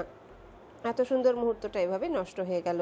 মুখ কালো করে পকেট হাতড়ে ফোনটা বের করলো সে, কিন্তু কল রিসিভ হতে অপর পাশ থেকে কোনো এক কনস্টেবল পশ্চিমা ভাষায় হাঁপাতে হাঁপাতে বলল, স্যার, ইমিডিয়েটলি আপনাকে একবার থানায় আসতে হবে। এখানে লুট হয়েছে, কয়েকজন অফিসার গুরুতর আহত, আমরা অল্প কজন অক্ষত আছি। প্লিজ আপনি তাড়াতাড়ি আসুন। পেন স্টেশন থেকে শিকাগো ইউনিয়ন স্টেশন, তারপর সেখান থেকে গাড়ি করে ও হেয়ার আন্তর্জাতিক বিমানবন্দর। ক্লান্ত মুখগুলো কিছুক্ষণ বিশ্রাম নিয়ে আবারও ছুটল গন্তব্যের উদ্দেশ্যে। F9 ফ্লাইট ধরে 4 ঘন্টায় ফিনিক্স পৌঁছালেও গাড়ি করে সোজা গ্র্যান্ড ক্যানিয়ন ভিলেজে আসতে আসতে ভোর হলো ওদের। এত স্টুডেন্ট, যদিও ডিপার্টমেন্টের কেউই তাদের দায়িত্বে বিন্দুমাত্র অবহেলা করেনি, তবুও সবাইকে গাইড করে ঠিকঠাক মতো নিয়ে আসতে বেশ হিমশিম খেয়েছে প্রফেসররা। বিশেষ করে শেহজাদ ট্রেন থেকে নেমে অবধি এই পর্যন্ত একবারও সুযোগ পায়নি আশির সাথে কথা বলার, কিন্তু বাজ পাখির মতো ঠিকই নজরে রেখেছে বউকে। রেজার ছায়া এসে পড়তে দেয়নি মেয়েটার উপর। পুরো সকাল ভিলেজে বিশ্রাম আর খাওয়া দাওয়ার পরপরই সবাই নেমে পড়েছে হাইকিংয়ের জন্যে। যেন এত সুন্দর জায়গায় এক মুহূর্ত সময় নষ্ট করতে নারাজ ওরা। প্রায় 2 ঘন্টার মধ্যে সবাই পৌঁছালো ব্রাইট অ্যাঞ্জেল হাইকিং ট্রেলে।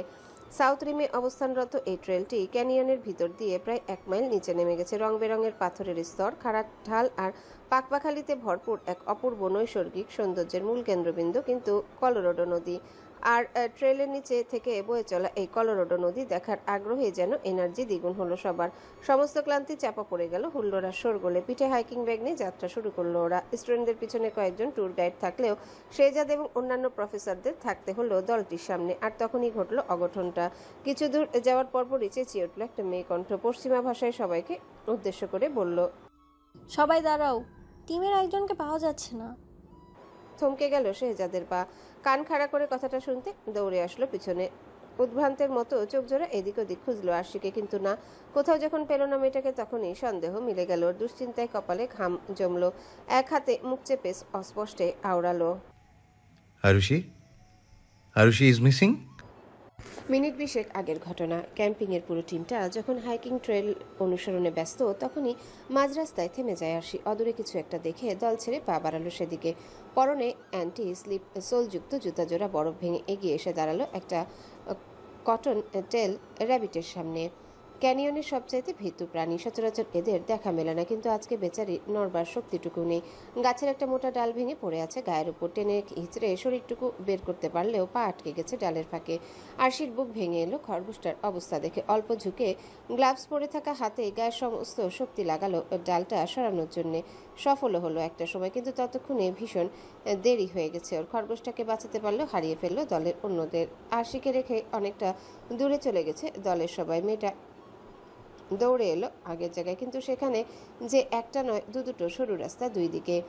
কি করবে, কোন পথ ধরে হাঁটবে ভেবেই মাথায় হাত। আরশির কান্নাগুলো দলা পাকালো গলায়। হাঁটু ভেঙে বসে পড়লো। মেঘের দিকে তাকিয়ে ভেজা গলায় আওড়ালো, প্লিজ কাউকে একটা পাঠিয়ে দাও আমার খোঁজে, খোদা। একে তো হিমাঙ্কের নিচে তাপমাত্রা, তার উপর ফোনে নেটওয়ার্ক পাওয়া যায় না, পাহাড়ি রাস্তায় দূর দূর পর্যন্ত কোনো মানুষেরও চিহ্ন নেই। কিন্তু কোথা থেকে তুলো রঙা খরগোশটা এসে দাঁড়ালো ওর পায়ের সামনে। আরশি তাকালো সেদিকে। খরগোশটাকে চিনতে পেরেই ঠান্ডার প্রকোপে শুকিয়ে যাওয়া মুখটায় হাসি ফুটে উঠল ওর। এটাকেই তো বাঁচালো একটু আগে। খরগোশের দিকে হাত বাড়াতেই মাথা এগিয়ে দিল ওটা, আদর চাই তার। তখনই ওর পেছনে এসে দাঁড়ালো একটা ছায়া মানব, ভারী ডাল নিয়ে দুম করে আঘাত করে বসলো মেয়েটার মাথায়। সূক্ষ্ম একটা শব্দ বাজলো কানের কাছে। মাথার পেছনে তীব্র যন্ত্রণায় বমি পেল আশির। উঠে দাঁড়ানোর শক্তি হারালো পা দুটো। ঘুরে তাকাতে শুধু তার দৃষ্টিগোচরে একটা স্কেলিটন মাস্ক। মুহূর্তে চোখের সামনে সবটা অন্ধকার হলো ওর। ক্ষীণ শরীরটা ঢেলে পড়লো বরফের গায়ে। একটা সুস্থ মানুষ হাইকিং এ এসে হারিয়ে গেল, আর এটা আপনাদের কাছে সিলি ম্যাটার মনে হচ্ছে? যাদের অনমনীয় কণ্ঠে কাঁপলো পার্ক রেঞ্জাররা। পশ্চিমা ভাষায় করা কথাগুলো শুনে মিনমিন করে বলল, sir calm down, we will try our best to find her, don't worry. কিন্তু শান্ত হতে পারল না মানুষটা। অস্থিরতার আড়াল করে ইংরেজিতেই বলল, আগামী 1 ঘন্টার মধ্যে মিস আরুষিকে না পাওয়া গেলে আপনাদেরকেও আর খুঁজে পাওয়া যাবে না। কাইন্ডলি মাথায় দেখে রাখবেন কথাগুলো। পার্ক রেঞ্জার দুজন মাথা নিচু করে দাঁড়িয়ে। কঠার পিঠে একজন আরেকজনের মুখ চাচাই করলো চোরা চোখে। স্টুডেন্ট হারিয়ে গেছে বলে প্রফেসরের এমন রূপ তাদের ঠিক হজম হলো না ওনাদের। অবশ্য পরে ভাবলো এদের ভরসাতেই তো গার্জিয়ানরা ছেলে মেয়েগুলোকে ছেড়েছে এত দূর। খারাপ কিছু হলে কি তারা ছেড়ে দেবে কাউকে? তাই হয়তো এভাবে বলছেন ইনি। শেহজাদ দাঁড়িয়ে নেই, দৌড়ে গেল কিছুটা পেছনে। অন্যরাও আসলো সাথে সাথে। আরশির নাম ধরে অনেকক্ষণ যাবৎ ডাকলো সবাই, কিন্তু লাভ হলো না। কোথাও নেই মেয়েটা। ঘন ঘন শ্বাস ফেললো শেহজাদ। বিপদের আশঙ্কায় দামামা বাজলো বুকের ভেতর। 20 মিনিট হলো আরশি চোখের সামনে নেই ওর। তাতে কি এত অসহ্য যন্ত্রণা? কপালে ভাঁজ ফেলে আশেপাশে তাকাতেই মনে পড়লো ট্রেনের কথা। তখন থেকে ছেলেটার হাবভাব অসুবিধের লাগছিল শেহজাদের কাছে। পরপর অন্যদের জিজ্ঞেস করে জানতে পারলো ক্লান্ত লাগছে বলে রেজা নাকি আসেইনি ওদের সাথে হাইকিংয়ে। বিশ্রাম নিতে ভিলেজেই নাকি থেকে গেছে সে। তুষারপাতের সাথে শেহজাদের খটকা প্রবল হলো তখনই। আরশি একা একা হারিয়ে যাওয়ার মেয়ে না, ওকে নিয়ে যাওয়া হয়েছে। আর কে নিয়েছে সেটা খুব ভালো করে বুঝতে পারছে মস্তিষ্কের স্নায়ুকোষগুলো। হুট করে আবহাওয়ার বৈরী-রূপ ধারণ করে সবাইকে নিরাপদে ভিলেজে পাঠিয়ে দেওয়ার সিদ্ধান্ত নিল শেহজাদ। কিন্তু বাদ সাধলো অন্য প্রফেসররা। শেহজাদকে ফেলে নড়বে না তারা। প্রয়োজনে ভিলেজ থেকে লোক নিয়ে আসবে আরশিকে খুঁজে বের করতে। মাথা ঝাঁকালো মানুষটা। হাতে এত সময় নেই ওর। আনত মুখ পশ্চিমা ভাষায় ধীরে ধীরে বলল, আমি যদি ফিরি মিস আরুষিকে নিয়েই ফিরবো, তার আগে নয়। জ্ঞান ফিরেছে আরশির, কিন্তু চোখের পাতায় যেন ইট বেঁধে রাখা। টেনে তুলতেও শরীরের সমস্ত শক্তি ফুরিয়ে আসলো ওর। হাল ছেড়ে দিল মেয়েটা। ওভাবেই চোখ বন্ধ করে থাকলো। মাথার পেছনে টনটন করছে ব্যথায়। রক্ত পড়েছে নিশ্চয়ই। পিঠের কাছটাতে কেমন চিটচিটে ভাব জ্বলছে ভীষণ। না পেরে চোখ মেলল আরশি। আশেপাশে তাকাতেই বুঝলো একটা মোটা গাছের সাথে বেঁধে রাখা হয়েছে ওকে। সামনে পিছনে এমন হাজারো গাছ আর বরফের উঁচু নিচু ঢিবি। অমনি গায়ে ঠান্ডা বাতাস হাতে এসে লাগলো। লোম দাঁড়িয়ে গেল সহসা। গ্র্যান্ড ক্যানিয়ন ভিলেজে শেহজাদ নিজের ব্যাগে করে আনা একটা জ্যাকেট আরশির গায়ে পরিয়ে দিয়েছিল সবার অগোচরে, যেন ঠান্ডা না লাগে মেয়েটার। অবহেলায় সেটা পড়ে আছে বরফের উপর। কানটুপি, মাফলার, গ্লাভস সেগুলো লুটোপুটি খাচ্ছে মাটিতে। শুধুমাত্র পরনে সাদা টি শার্ট আর জিন্স এখনো অক্ষত। হুট করে স্কেলিটন মাস্ক পরা সেই লোকটা কতগুলো শুকনো কাঠ এনে ফেললো ওর সামনে। চমকে উঠল আরশি, তবে ঘাবড়ালো না একটু। বিপদকে দুর্বলতা দেখাতে নেই। চোয়াল শক্ত করে ইংরেজিতে বলল, কেন বেঁধে রেখেছেন আমাকে? আর আমার জ্যাকেট, মাফলার এগুলোতে হাত দেওয়ার সাহস কি করে হলো আপনার? এই প্রথম মুখ খুলল লোকটা। পশ্চিমা ভাষায় কিছু একটা যান্ত্রিক আর ভোতা স্বরে বলল, অবশ্যই কষ্ট দেওয়ার জন্য। বরফের মধ্যে গাছের সাথে বেঁধে রেখেছি, নিশ্চয়ই গরম কাপড় সহ বাঁধবো না। কি চাই আপনার? কেন বেঁধে রেখেছেন আমায় এখানে? আরশি তেজি কণ্ঠে পশ্চিমা ভাষায় বলল কথাগুলো। নিটল চোখে আক্রোশে অমাবস্যা। কপালের ভাঁজে আকুতির ছিটে ফোটাটুকু নেই। অথচ কিশোরীর তর্জন গর্জনে হেলদোল হলো না লোকটার। উল্টে পিছন থেকে একটা চাপাতি বের করে ধীর পায়ে এগোলো আরশির দিকে। ধারালো ইস্পাত মেয়েটার পেলব গাল ছিল মুহূর্তে। হৃৎপিণ্ড থমকালো। স্কেলিটন মাস্কের ভিতর থাকা পৈশাচিক মুখ ইংরেজিতে আওড়ালো, আমার শত্রুতা তো তোমার সাথে নয় ডার্লিং, তুমি শুধু একটা টোপ মাত্র। মূল শিকার তো করবো কিছুক্ষণ পর। চাপাতির উপর লোকটার হাতের জোর বাড়ল। পাতলা চামড়া ভেদ করে ক্ষুরধার অংশটুকু লাগতে ফিনকির মতো দেহ তরলে রক্তিম হলো পাণ্ডুর কপল। চোখ খিচে দাঁতে দাঁত পিষে আরশি সহ্য করলো যন্ত্রণাটুকু। কানে ভেসে এলো আবারও সেই বিদেশি বুলি, কষ্ট হচ্ছে? ব্যথা লাগছে না খুব? আমারও লাগে জানো, যখন তোমাকে অন্য কারোর সাথে দেখি তখন এই চা পাতির চাইতে ধারালো কিছু একটা ছিন্ন ভিন্ন করে দেয় আমার বুকের ভিতর। মাইনাসের নিচে তাপমাত্রায় ফ্যাকাশে হওয়া মুখটা সামনে তাকালো বিস্ময় সমেত। ক্রুড় হাসলো অজ্ঞেয়, অন্য হাতে গাল চেপে ধরে বলল, be mine darling, only I can save you from this situation, but if don't then. কথা শেষ হওয়ার আগেই মাস্কের উপর থুতু চুলল আরশি। কঠোর কণ্ঠে শুধালো, দেন হোয়াট? চমকালো লোকটা। মিনিট খানিক থমকে দাঁড়িয়ে আঁকড়ে ধরা গালসহ পুরো মাথাটা ঠুকে দিল গাছের সাথে। হিসিয়ে বলল, দেন ডাই। চেলসির পাবলিক লাইব্রেরি থেকে শিফট শেষ করে মাত্রই বের হলো যারা। ছাই রঙা আকাশের দিকে তাকিয়ে ছোট্ট করে শ্বাস ফেলল। আয়ান গতরাতে আর বাসায় ফেরেনি, ফোনও ধরেনি যারার। জন্মদিনের সারপ্রাইজ দিয়ে সেই যে ফেরারি হয়েছে অফিসার, এখন পর্যন্ত তার কোনো খোঁজ নেই। তুষারপাতের পরিমাণ বেড়েছে, তাই আজ আগেভাগে বন্ধ করতে হয়েছে বইয়ের বেচাকেনা। কর্মব্যস্ত মানুষের নিরে ফেরার তারায় বুটজুতো আর বাহারি ছাতের মেলায় কোলাহলপূর্ণ চেলসি সড়ক পথ। যারাও টোট ব্যাগ থেকে হলদে ছাতাটা বের করলো হাঁটতে হাঁটতে, কিন্তু হঠাৎই চোখ গেল রাস্তার অপর পাশে। বাইক নিয়ে দাঁড়িয়ে আয়ান, পরনে কালো জ্যাকেটের কাঁধে বরফ জমেছে, হাত নেড়ে ইশারা করছে ওকে। কিশোরীর বিমর্ষ মুখে হাসি ফুটলো অমনি। রাস্তা পার হয়ে সামনে গিয়ে দাঁড়াতে মানুষটা বলে উঠল, বাইকে ওঠো বাটারফ্লাই, আজকে একসাথে বাসায় ফিরবো, মানে যদি তোমার আপত্তি না থাকে। এমনিতেই আবহাওয়া খারাপ, তার উপর পায়ে হেঁটে এতটা রাস্তা বাসায় ফেরা দুঃসাধ্য তো বটে, কিন্তু পুলিশের বাইকে ফ্রি রাইড যারাকে আর পায় কি। আয়ানের পুরো কথা শেষ হওয়ার আগে দু চাকার গাড়িতে উঠে বসলো সে। ঠোঁট কামড়ে হাসলো অফিসার। চুলের বরফ ঝেড়ে এগিয়ে এসে বসলো যারার সামনে। আজকে সূর্য কোন দিকে উঠলো বলো তো বাটারফ্লাই? আয়নের দুষ্টামি ধরে ফেলতে সময় নিল না কিশোরী। কড়া চোখে চাইতেই তড়িঘড়ি থ্রটলে হাত ঘোরালো অফিসার। খানিক বাদে পেছন থেকে প্রশ্ন ছুড়ল মেয়েটা, গতকাল রাতে এক্স্যাক্টলি কি হয়েছিল আপনাদের থানায়? একটা সাইকোপ্যাথ চাপাতি দিয়ে জখম করেছে কয়েকজন অফিসারকে, লুটফুট কিচ্ছু না। যাওয়ার সময় আবার আমার রুমে ঢুকেছিল, টেবিলে চিরকুট রেখে গেছে। উইল মিট শুন অফিসার আয়ান হান্টার। আয়ান যতটা স্বাভাবিকভাবে কথাগুলো বলল ততটাই ঘাবড়ে গেল যারা। অজানা আশঙ্কায় বুকটা ধরফর করল। কি সাংঘাতিক ঘটনা, অথচ এই মানুষটা এত হালকাভাবে কি করে নিচ্ছে পুরো বিষয়টা, সেটাই মাথায় ঢুকছে না মেয়েটা। এই যে কাজগুলো তাকে ধরতে পেরেছেন, কেমন মাস্ক? কথাখানা শোনা মাত্রই আচমকাই ব্রেক কষল আয়ান। পেছন হতে পিঠের উপর হুমড়ি খেয়ে পড়ল যারা। উঠে রাগ দেখানোর আগেই মানুষটা বলল, একটা স্কেলিটন মাস্ক। স্ট্রেঞ্জ তাই না? আমারও এটাই মনে হচ্ছে। নয়তো রাতের বেলা পুলিশ স্টেশন এসে কোপসদের উপর চাপাতি দিয়ে হামলা, তারপর পুলিশের টেবিলে চিরকুট হুমকি লিখে রাখা। কোনো পাগল ছাড়া সুস্থ মানুষের পক্ষে এটা করা কি সম্ভব? ক্যানিয়নের দেয়াল জুড়ে আলো আধারের খেলা। সূর্য নেমে দিগন্ত ছুঁয়েছে মাত্র। নীরবতায় ঢাকা পড়েছে জঙ্গলের পথ, সাথে বেড়েছে ঠান্ডার প্রকোপ। ধীরে ধীরে আধা বোঝা চোখে তাকালো আরশি। মাস্ক পরা লোকটা আশেপাশে নেই দেখে বসা অবস্থায় থেকেই গাছের সাথে বাঁধা হাত আর পা ছাড়ানোর চেষ্টা করলো, কিন্তু শরীর সায় দিল না। চোখের পানিতে মেয়েটার গাল ভিজল। বেঁচে থাকার সমস্ত চেষ্টা নিস্তেজ হলো মুহূর্তে। মন্থর হয়ে আসলো হৃৎপিণ্ডের গতিও। শেষ নিঃশ্বাসটা ফেলার আগে একটাবার শেহজাদকে দেখতে পেলে কি খুব খারাপ হতো। ও তো সরিও বলতে পারলো না ওনার নাম্বার জাম্বুবার নামে সেভ করার জন্যে। তখনই ঝোপের ভেতর হতে দৌড়ে আসলো সকালের কন্টেন্ট র্যাবিটটা। মেয়েটার কাছে এসে দাঁড়ালো দুপায়ে, পরপর হাতে দড়িটা কেটে লাগলো ধারালো দাঁত দিয়ে। আরশি বিস্মিত, অবাক চোখে তাকায় সেদিকে।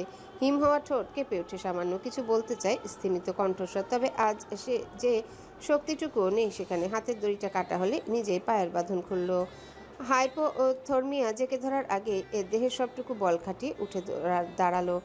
একবার যখন উপরওয়ালা একটা সুযোগ দিয়েছে বেঁচে ফেরার, তখন আর এক মুহূর্ত ওখানে নয়। খড়গোশটা মাথায় হাত বুলিয়ে অবশ পাটা কোনো মতে সামনে বাড়ালো আরশি। তখনই শুনতে পায় কারো অট্টহাসি। ক্লান্ত চোখ দুটো চকিতে ফিরতেই পাজোরা আপনা আপনি থেমে যায় ওর। বিমূঢ় চোখে জোড়া মুখ বনে দেখে স্কেলিটন মাস্ক পরা সেই লোককে। খরগোশটাকে হাতে নিয়ে দুলে দুলে হাসতে সে। ডোন্ট হার্ট হার। গলা ধরে আসে ওর, তবুও দাঁড়ায় শক্ত হয়ে। Why is this your friend? পশ্চিমা ভাষায় কথাটা জিজ্ঞাসা করতে উপর নিচ মাথা নাড়ল আরশি।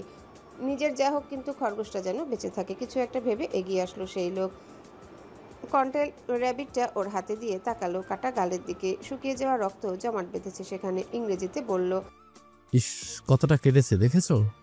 তাই বলছি, আমি যা চাইছি তা মেনে নাও, চলো আমার সাথে। In your dream you bloody psychopath. পুরো কথা শেষ করতে পারল না আরশি, তার আগে ওর মুখ চেপে ধরলো মাস্ক পরিহিত লোকটা। টেনে হিচড়ে নিতে গেলেই কানে ভেসে আসলো পরিচিত ওর সেই কণ্ঠ। শেহজাদ ডাকছে ওকে। হার্ষি, শেহজাদের প্রতিটা ডাকে অস্ফুটে গোঙানির মতো শব্দ ছাড়া কিছুই বের হলো না আরশির মুখ থেকে। এই বুঝি নিঃশ্বাসটা বন্ধ হয়ে আসছে ওর। যত ছটফট করছে ততই যেন মিলিয়ে যাচ্ছে মানুষটার গলার স্বর। এক পর্যায়ে শান্ত হলো ক্যানিয়নের পাথুরে দেয়ালগুলো। শানের মতো ধারালো কণ্ঠে আরশির নাম প্রতিধ্বনিত হওয়া বন্ধ হতে যেন হাঁপ ছেড়ে বাঁচল স্কেলিটন মাস্ক পরা লোকটা। নিশ্চিন্তে শ্বাস ফেলতে গিয়ে বেখেয়ালে হাতখানা আলগা হলো আরশির মুখ থেকে। আর এই সুযোগের অপেক্ষাতে যেন ছিল মেয়েটা। চোখের পলকে ধারালো দাঁত বসিয়ে দিল কবজিতে। এক চিৎকারে ছিটকে দূরে সরে গেল অজ্ঞেয়। চোখ খিচে ব্যথাতুর ভঙ্গিতে হাতটা ঝাঁকালো কয়েকবার। অশ্রাব্য কিছু গালি মুখ থেকে বের করে ফের ওর দিকে তেড়ে আসার আগেই ঊর্ধ্ব মুখে ছুট লাগালো আরশি। খরগোশটাকে বুকের সাথে মিশিয়ে বরফের উপর দিয়ে দৌড়ালো প্রাণপণে। পিছু তাকানোর সময় নেই। মাস্ক পরা লোকটার হাত থেকে যে করেই হোক বাঁচতে হবে ওকে। বরফের কুচি পায়ের তলায় বিঁধছে খুব। জুতা জোড়া হয়তো আগেই খুলে ফেলে দেওয়া হয়েছে ওর। তবুও দমল না মেয়েটা। শরীরের শেষ শক্তিটুকু বাজি রেখে ছুটলো কিছু দূর, কিন্তু হঠাৎই কারোর সাথে আচমকা ধাক্কা। পিছনে পড়ে যেতে নিলে তড়াক করে বাহু চেপে ধরলো একটা মজবুত হাত। হ্যাচকা টানে তুলে ফেললো প্রশস্ত সিনায়। বন্ধ চোখ মেলতেই শুনলো পরিচিত সেই ডাক। হার্ষি, আরশি কাঁপছে, থরথর করে কাঁপছে ওর পা থেকে মাথা অবধি। আওয়াজ জোর নেই, জমে হিম হওয়া ঠোঁট নেড়ে কোনো মতে আওড়ালো। ওই লোকটা আমার পেছনে আসছে। এই তো আমি। কেউ তোমার কাছে আসতে পারবে না এখন, কেউ না। দু হাতের আজলে ক্লান্ত মুখখানা তুলে নিল শেহজাদ। ঠোঁটের উপরে তর্জনী রেখে নরম গলায় বলল কথাগুলো। তখনই গালের কাটা জায়গাটায় চোখ আটকাল তার। ঢোক গিলে অমসৃণ আঙ্গুলের ডগা সেখানে ছোঁয়াতে নিঃশ্বাস থেমে বসলো আরশির। ব্যথাগুলো উধাও হলো নিমিষে। সমস্ত দোটানায় বাঁধ ভেঙে গুড়িয়ে দিল ওই একটা স্পর্শ। নিজেকে আর আটকাতে পারল না শেহজাদও। দু হাতে ঠান্ডায় অবশ হয়ে আসা শরীরখানা ফের লেপটে নিল বুকের মাঝখানে। বরফ জড়ানো চুলে মুখ ডোবালো ভেজা চোখ দুটো আড়াল করতে। I missed you Harushi, I really missed you. বারবার শুধু মনে হয়েছে এই বুঝি একেবারের জন্য হারিয়ে ফেললাম তোমাকে। আরশির নিটোল কালো অক্ষি কোটরে বিষাদের টলমলে পানি। সেভাবে মাথা তুলে দেখলো মানুষটাকে। এক পশলা বৃষ্টির পর শান্ত পারাবারের মতো মুখখানা হুট করে শক্ত হলো শেহজাদের। মেয়েটার কপলের সেই কাটা জায়গায় বুড়ো আঙ্গুল স্লাইড করতে করতে বলল, এই ক্ষত শুকানোর আগে যে হাত তোমার গাল থেকে রক্ত ছড়িয়েছে, সেই হাত কেটে তোমার সামনে আনবো। এটা সায়ান শেহজাদের ওয়াদা তার ওয়াইফের কাছে। ভার্সিটির সব স্টুডেন্ট প্রফেসরদের সামনে আরশিকে পাজাকোলে করে নিয়ে ভিলেজের রেস্ট হাউসে ঢুকলো শেহজাদ। পরনে উইন্টার জ্যাকেটটাও আরশির গায়ে। পেলব শরীরখানা কোনো মতে পড়ে রইল হাতের উপর, মাথাটা ঠেকানো বুকের মাঝ বরাবর। সারা পথ চুপচাপ থাকলেও রুমে নিয়ে কোল থেকে নামাইতেই মুখ খুলল কিশোরী। ফ্যাস ফ্যাসে গলায় বলল, কিছু আমি তো হেঁটেই আসতে পারতাম, শুধু শুধু সবার সামনে দিয়ে এভাবে আনলেন। এখন সবাই কি ভাববে আপনার ব্যাপারে? কে কি ভাবলো তা নিয়ে মাথা ঘামানোর মতো সময় নেই আমার হাতে। কিছু বলতে গিয়েও ঠোঁট টিপল আরশি। অন্যদিকে তাকিয়ে বিড়বিড় করে বলল, তবুও কেউ তো জানে না যে আমি আপনার বউ।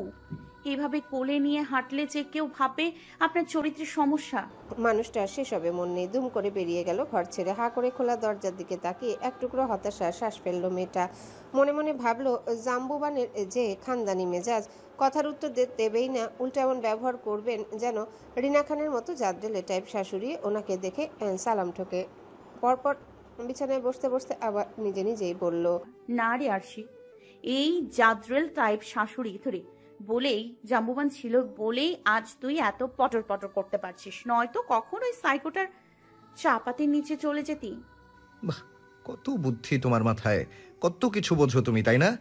তাহলে এতটুকু কেন বুঝলে না যে টিম থেকে পিছিয়ে গেলে কোনো বিপদে পড়তে পারো? শেহজাদের কণ্ঠ শুনে তারাক করে লাফিয়ে উঠলো আরশি। ঘুরে পিছনে তাকাতে দেখলো হাতে ফার্স্ট এডের বক্স আর একটা ভেজা টাওয়েল নিয়ে দরজায় দাঁড়িয়ে লোকটা।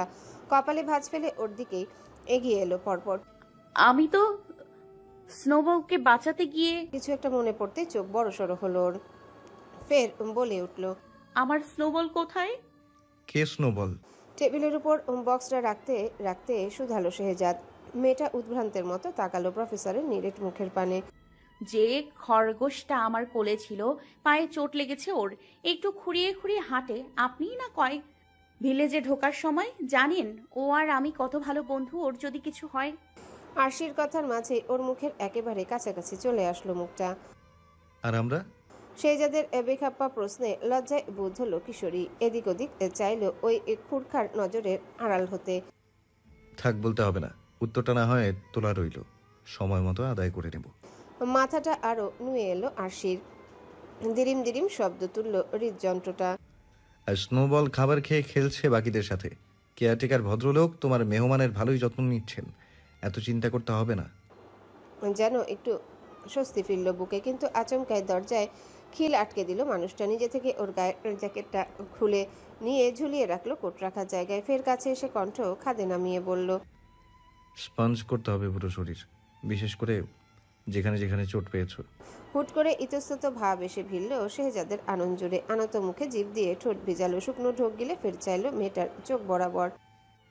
Am I allowed to do that? অনুমতি নেওয়া তো দূর, যে মানুষটা কোনোদিনও কাউকে কৈফিয়ত দেওয়ারও প্রয়োজন মনে করেনি, নিজে যা ভালো বুঝেছে তাই করেছে, সে কিনা আজ অনুমতি চাইছে আরশির কাছে। এতটা পরিবর্তন হজম হবে তোর? চোখ বড় বড় করে ঢোক গিলল আরশি। জামুবানটা স্পঞ্জ করাতে গিয়ে গায়ের ছাল চামড়া তুলে ফেললেও তো কাউকে বলতেও পারবে না। আপনার স্পঞ্জ করাতে হবে না, আমি নিজের কাজ নিজেই করতে পারবো, দিন আমাকে ওটা। আরশির হাতটা তোয়ালে অবধি পৌঁছানোর আগে ঝট করে তোয়ালেটা অন্য হাতে নিয়ে নিল শেহজাদ। মুখে চিরাচরিত গম্ভীর্য ফুটিয়ে বলল, তার মানে অনুমতি আছে? দেখি, পেছনে ঘোরো। আপনি তো মহা বেকায়দার মানুষ মশাই, নিজে নিজে রুলস বানান, নিজেই সেটা ভাঙেন, নিজে থেকে অনুমতি চান, আবার না করলেও বলেন অনুমতি আছে। প্রফেসরের ধৈর্যের সীমা বোধ হয় ভাঙল এবার। নাকের ডগায় দাঁড়িয়ে কোমরে দুহাত রেখেছে মেয়েটা। ভয়টয় সে আর এখন পায় না শেহজাদকে। আগে থেকে একটু সাহস বেড়েছে কিনা, একটা জলজান্ত সাইকোপ্যাথকে কামড়ে ঘায়েল করে দিয়ে এলো সেখানে জাম্বুবান। আর এমনকি পেছনে ঘুরে দাঁড়াও আরুষি, আমাকে দিয়ে বেশি কথা বলালে কিন্তু নিজেই পস্তাবে। এমনিতেই অনেক টেনশন দিয়েছো আজকে তুমি আমায়। ওষুধে কাজ হলো, ঘাবড়ালো কিশোরী। আস্তে করে এক পা পেছালো নিরাপদ দূরত্ব বজায় রাখতে, তারপর কোমর থেকে হাত নামিয়ে তোতলাতে তোতলাতে বলল, বেশ, তাহলে আপনাকেও একটা কথা বলে দিতে হবে। দরকার হলে চোখ বন্ধ রাখবো, আমি কথা দিলাম। আহ, এ যেন মেঘনা চাইতেও জল। তবুও খুশিটুকু দমিয়ে রেখে আরো একখানা আবদার ছুড়ল আরশি। সাথে স্নোবলকেও আমাদের সাথে বাসায় নিয়ে যেতে হবে। শেহজাদের ঠোঁটের বাঁকে হাসি ফুটল সহসা, কণ্ঠে প্রহসনের শীতল ফাঁদ। ডান চোখের ভ্রু নাচিয়ে বলল, কিন্তু তুমি প্রথমেই বলেছো একটা কথা রাখার কথা, সেখানে দুটো কথা কেন রাখবো আমি? এটা তো চিটিং, রাইট? শেহজাদের কথা শুনে ওর খুশিটুকু হাওয়ায় বেলুনের মতো নেতিয়ে পড়ল। অমনি শুকিয়ে আসা গলাটা ঢোক গিলে ভেজালো একটু। পরপর মিনমিন করে বলল, দুটোই রাখা যাবে না? হুম, যে কোনো একটা। বুকে হাত রেখে তর্জনী উঁচিয়ে দেখলো প্রফেসর। আচ্ছা, গ্যারাকলে ফাঁসিয়েছে তো মেয়েটাকে। আরশির চোখে মুখে অনুশোচনা। ইস, কেন যে প্রথমেই দুটো বলল না। এত সময় নষ্ট করো না আরুষি, তাড়াতাড়ি বলো কোন কথাটা রাখবো।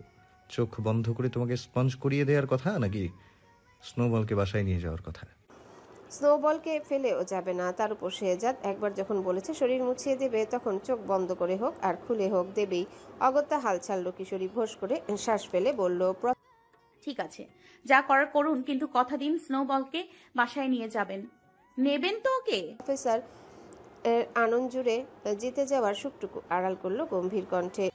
আমি কথার খেলাপ করি না আরুষি। ওয়েস্টফিল্ড লন্ডন চেলসির অন্যতম শপিং সেন্টার, বিভিন্ন ব্র্যান্ডের দোকান, রেস্তোরাঁ, multiplex, cinema hall, games ride, কি নেই এখানে? যারা মুভিতে দেখেছিল সব চেলসিতে থাকলে এদিকটায় আসার সাহস করেনি কখনো। সাহস তো দূর, লাইব্রেরি আর ভার্সিটি সামলে সুযোগই তো গড়ে উঠতে পারেনিও। কিন্তু আজ অদ্ভুতভাবে আয়ান বাইক থামালো এই শপিং সেন্টারটির সামনে। অবাক হলো যারা।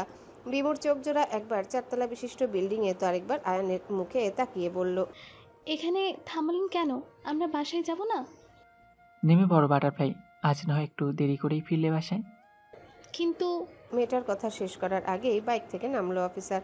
কালো হেলমেট মাথায়, হাঁটু গেড়ে বসলো যারার সামনে। বাইকিং গ্লাভস বন্দি হাতখানা এগিয়ে দিয়ে বলল, are you ready for the ride butterfly? এতক্ষণ বিস্ময়ের দোলাচলে থাকা অশান্ত মুখখানা হুট করে বদলে গেল মুচকি হাসিতে। নীল চোখে ভরসার বাণী। আয়নের হাতে হাত রেখে বাইক থেকে নামতে নামতে বলল, এমন একটা শক্ত হাত পেলে রেডি না হয়ে আর উপায় কোথায় অফিসার? খুশির চটা খেলে গেল আয়ানের ঠোঁটেও। জারার হাতটা শক্ত করে ধরতে অলিন্দের গতি বাড়ল টিপ টিপ টিপ টিপ। ওই হেমচোখে শুধু একটা মেয়ের প্রজাপতির মতো রঙিন হাসি ছাড়া ফিকে হলো আশেপাশে সবকিছু। ভিজে উঠল অক্ষিকোটর। খোলা আকাশের দিকে তাকিয়ে ভাবলো, এত ভয়ানকভাবে কারো প্রেমে ফেলবে বলেই বুঝি কিছুদিন সময় বাড়িয়ে দিয়েছো হাতে। বেশ, এরপর যখন আর যেতে চাইবো না তোমার কাছে, তখন দেখবো তুমি কি করো। কি এত ভাবছেন আকাশের দিকে তাকে? জারার প্রশ্নে ভ্রম কাটল মানুষটার। ভাগ্যিস হেলমেট পরা ছিল, নয়তো বাটারফ্লাই কি ভাবতো। ওর অফিসার বাচ্চাদের মতো কাঁদে। রেস্ট হাউসের রুমের ভেতর পিনপতন নীরবতা। নিঃশ্বাস ফেললেও যেন তার শব্দ শুনতে পাচ্ছে আরশি। শেহজাদের দিকে পেছনে ঘুরে দাঁড়ানোর পর হতে না ওই মানুষটা কোনো কথা বলছে না। ওর বুকের ভেতর কেমন ধরার ধরার শব্দ হচ্ছে। মনে হয় এক্ষুনি খুলে হাতে চলে আসবে কোনো কিছু। জাম্ববানের কাছাকাছি দাঁড়ালে আগেও কি এমন হতো? মাথার পেছনে এতটা রক্ত! হুট করে কক্ষের মৌনতা ভাঙল। শেহজাদের কণ্ঠে অবিশ্বাসের তোপ। শানের মতো ওই পুরুষালী স্বরও কেঁপে উঠল যেন। আরশির আর চিন্তা করা হলো না। মুখ হা করে কিছু বলে ওঠার আগে কাঁধের উপর থেকে টি শার্টের হাতাটা আঙ্গুল দিয়ে স্লাইড করে নিচে নামালো শেহজাদ। উন্মুক্ত হলো ওর ফর্সা পিঠের একাংশ। ছিলে গেছে সেখানটায়। ছোপ ছোপ রক্ত শুকিয়ে লেগে আছে চামড়ার সাথে। শেহজাদের উষ্ণ আঙ্গুলের ছোঁয়ায় কেঁপে উঠল হিমের মতো শরীরখানা।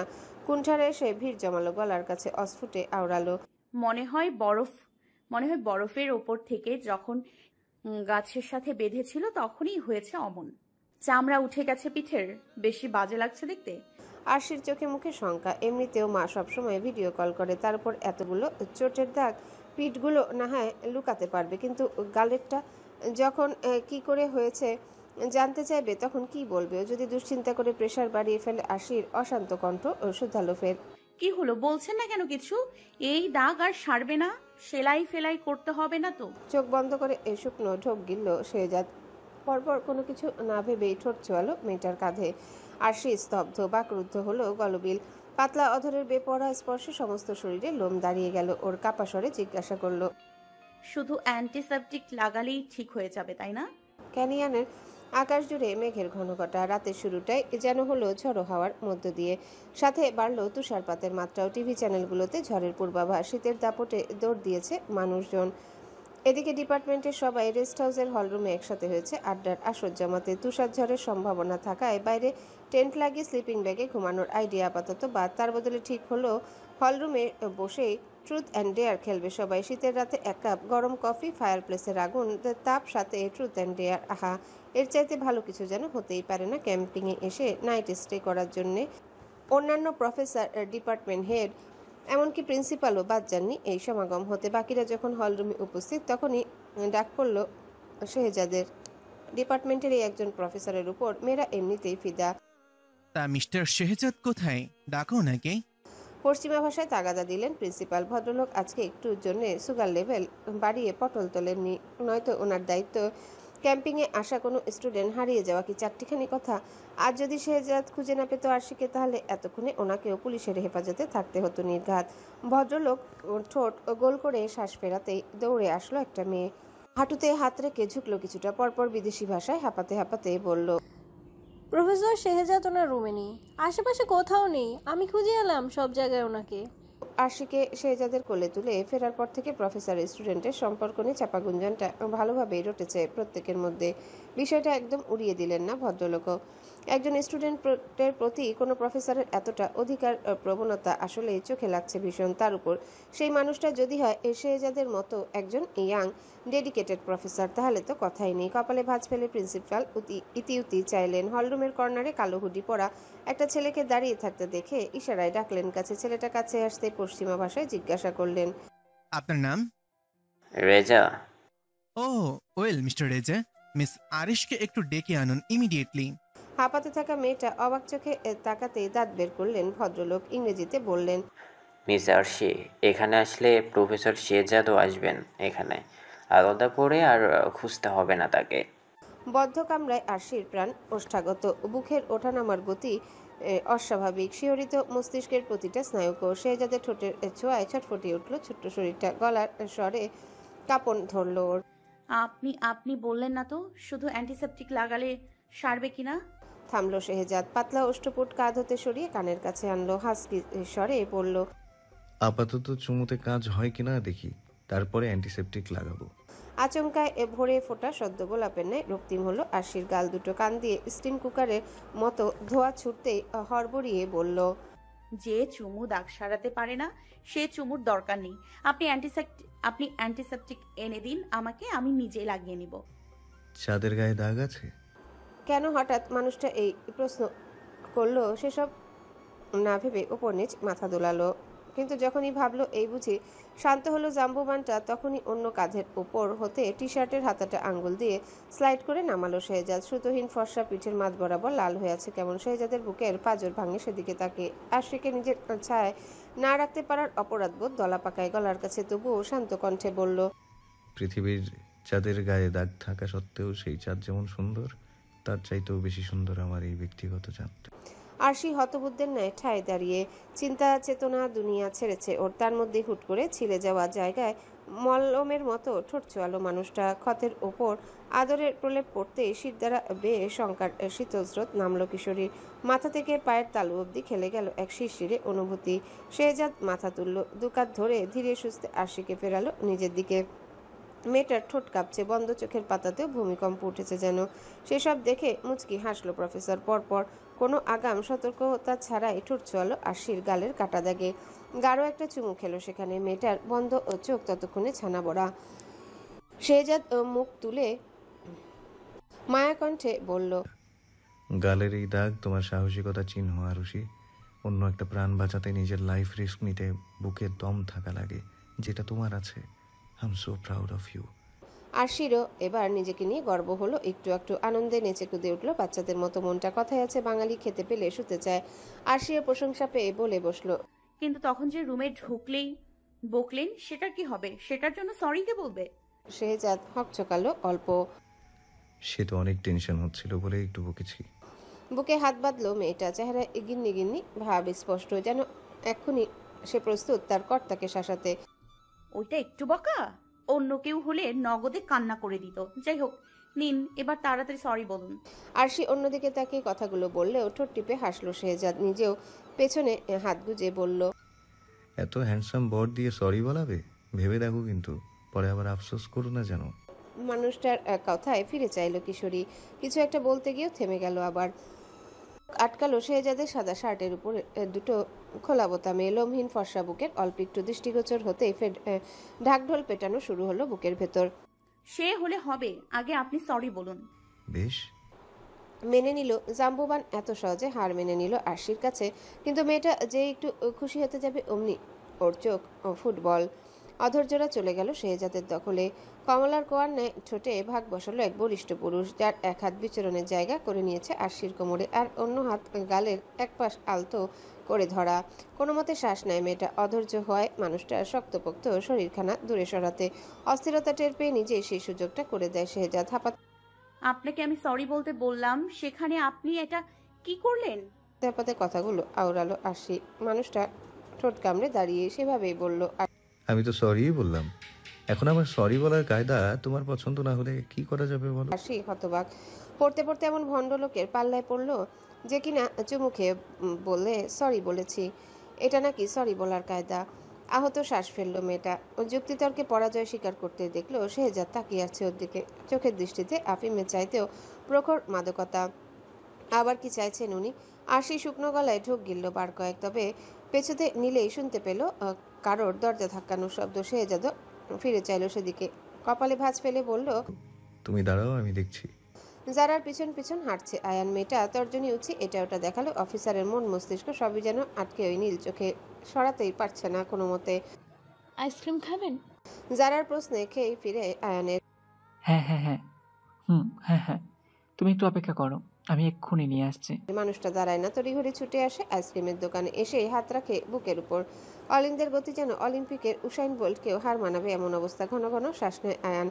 বড় বড় চোখে বিড়বিড় করে বলে, মানুষ ভালোবেসে হানিমুনে যায়, আর আমি যাব আইসিইউতে। বাটারফ্লাইকে প্রেম নিবেদনে জন্মে বোধহয় আর করা হবে না। তো রায়ান? অফিসার দীর্ঘশ্বাস ফেলে দোকানের দিকে তাকাতেই দাঁত বের করলো মধ্যবয়সী বাঙালি লোকটা। কপালে ভাঁজ পড়ল আয়ানের, গলা শ্লেষ্মা দূর করে বলল, 1 মিনিট চকলেট অ্যান্ড 1 স্ট্রবে। গার্লফ্রেন্ডের জন্য? অল্প ঝুঁকে কথাখানা বলল লোকটা। একান ওকান জোড়া হাসি দিয়ে মাঝপথে থামিয়ে দিল আয়ানকে। অফিসার প্রথমে অবাক হলো, বেশ পরপর মাথা নাড়ল দুপাশে। একটু দূরে দাঁড়িয়ে থাকা যারার দিকে তাকিয়ে আনমনে হাসলো মানুষটা, বলে ফেলল, গার্লফ্রেন্ড নয়, বউ হয় ও আমার।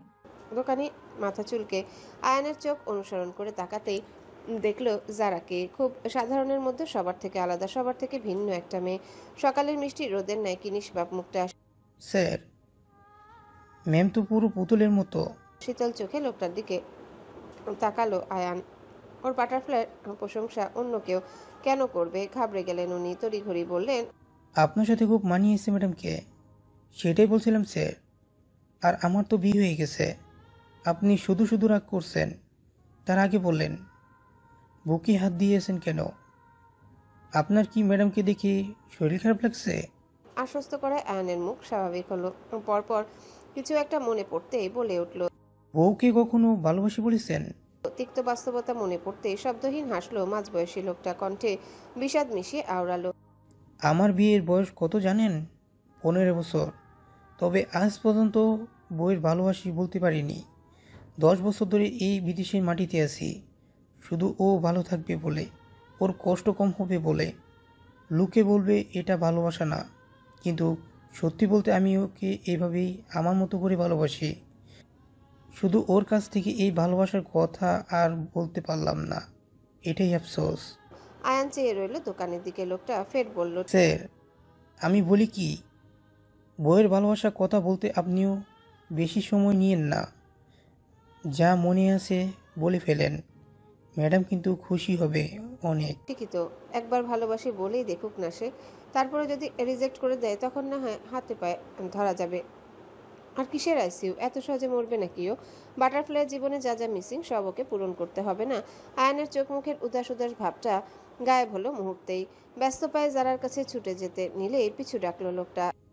ম্যাডাম কিন্তু খুশি হবে অনেক।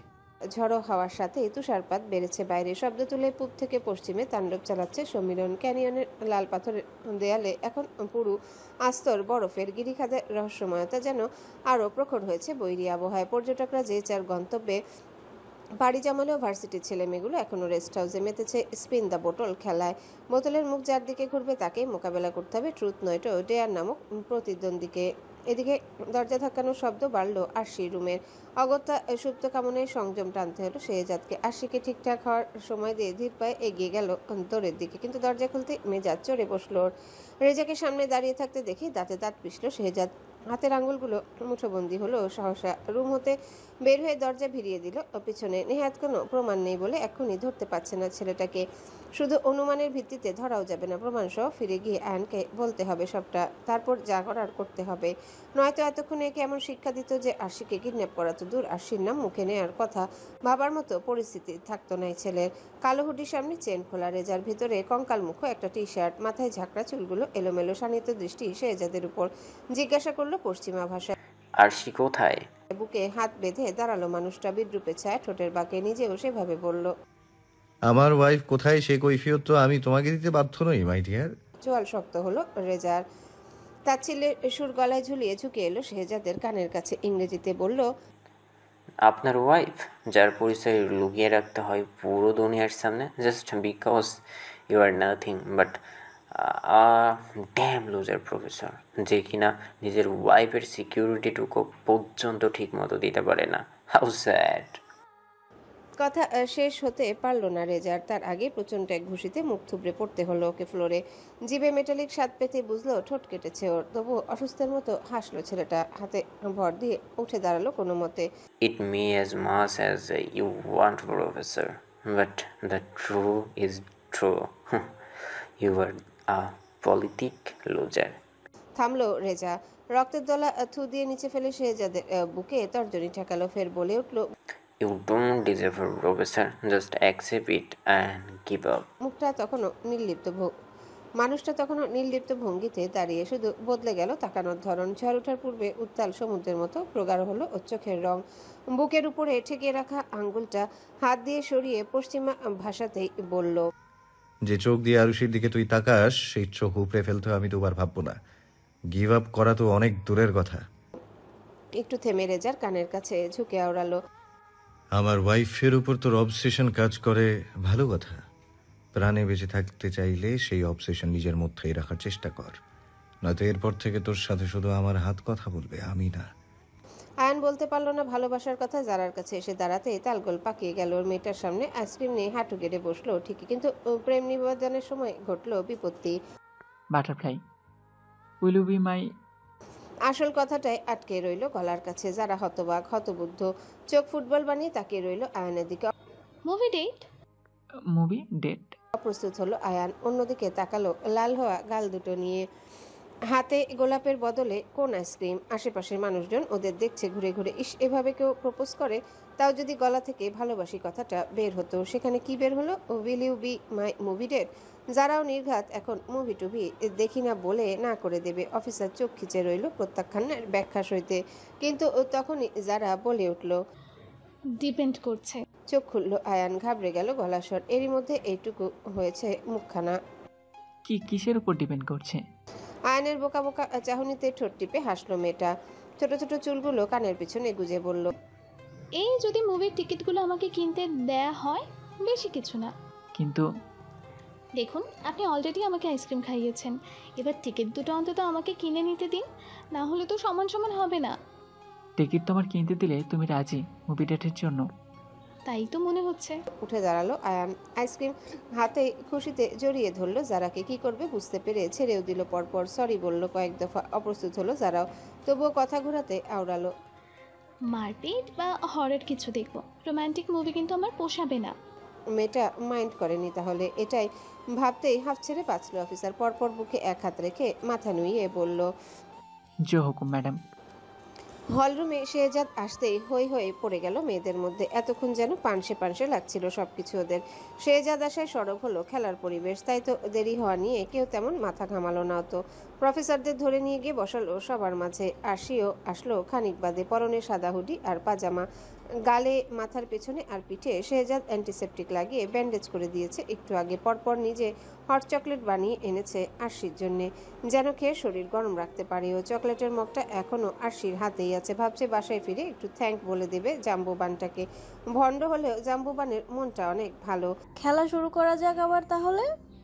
এই মেয়ের মুখে পশ্চিমা ভাষায় কথাটা শুনতেই একটা মেয়ের মুখে পশ্চিমা ভাষায় কথাটা শুনতে একসাথে আওয়াজ করে উঠল সবাই। ঘোষণা শুনে আরশি যেই না তাকিয়ে দেখতে গেল শেহজাদকে, অমনি বুকটা ধক করে উঠল। মানুষটা আগে থেকে ওর দিকে চেয়ে, চোখে চোখ পড়তেই মুখ ঘুরিয়ে নিল আরশি। মেয়েটার লাজরাঙা কপলে সাক্ষী হলো শেহজাদ।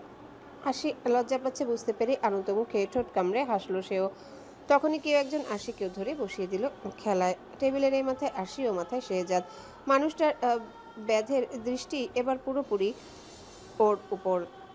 হাঁসফাঁস করলো মেয়েটা। হুডির ভিতরে এই কনকনে শীতেও ঘামলো। হুইস্কির বোতল ঘোরানো হলো টেবিলের মাঝ বরাবর। সবার মধ্যে টান টান উত্তেজনা। কিছুক্ষণ ঘুরেই বোতলের মুখ গিয়ে থামলো শেহজাদের সামনে। আবারও হই হয়ে পড়ে গেল হলরুমে।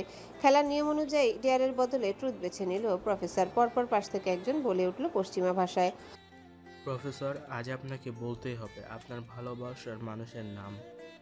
হলের মধ্যে শোরগোল শোনা গেল। কথাটা শেষ হওয়া মাত্রই সবাই অধীর আগ্রহে অপেক্ষা শেহজাদের মুখ থেকে এটার উত্তর শোনার জন্য। শুধু আরশি নিশ্চিন্ত মুখে হট চকলেট খাচ্ছে, কারণ জানে শেহজাদর নাম কখনোই বলবে না। কেউ তো জানেই না ওরা স্বামী স্ত্রী। তখন বিস্ফোরণটা ঘটালো শেহজাদ। আরশির দিকে তাকিয়ে সবার মাঝেই বলে বসলো, মাই ওয়াইফ আরুষি। হ্যালো বন্ধুরা, পরবর্তী পার্ট খুব তাড়াতাড়ি আসবে, তো সবাই অপেক্ষায় থাকো। আর চ্যানেলটি যারা এখনো সাবস্ক্রাইব করোনি তারা পরবর্তী পার্ট দেখার জন্য চ্যানেলটি সাবস্ক্রাইব করে রেখো। ধন্যবাদ সবাইকে, আমাদের সাথেই থেকো।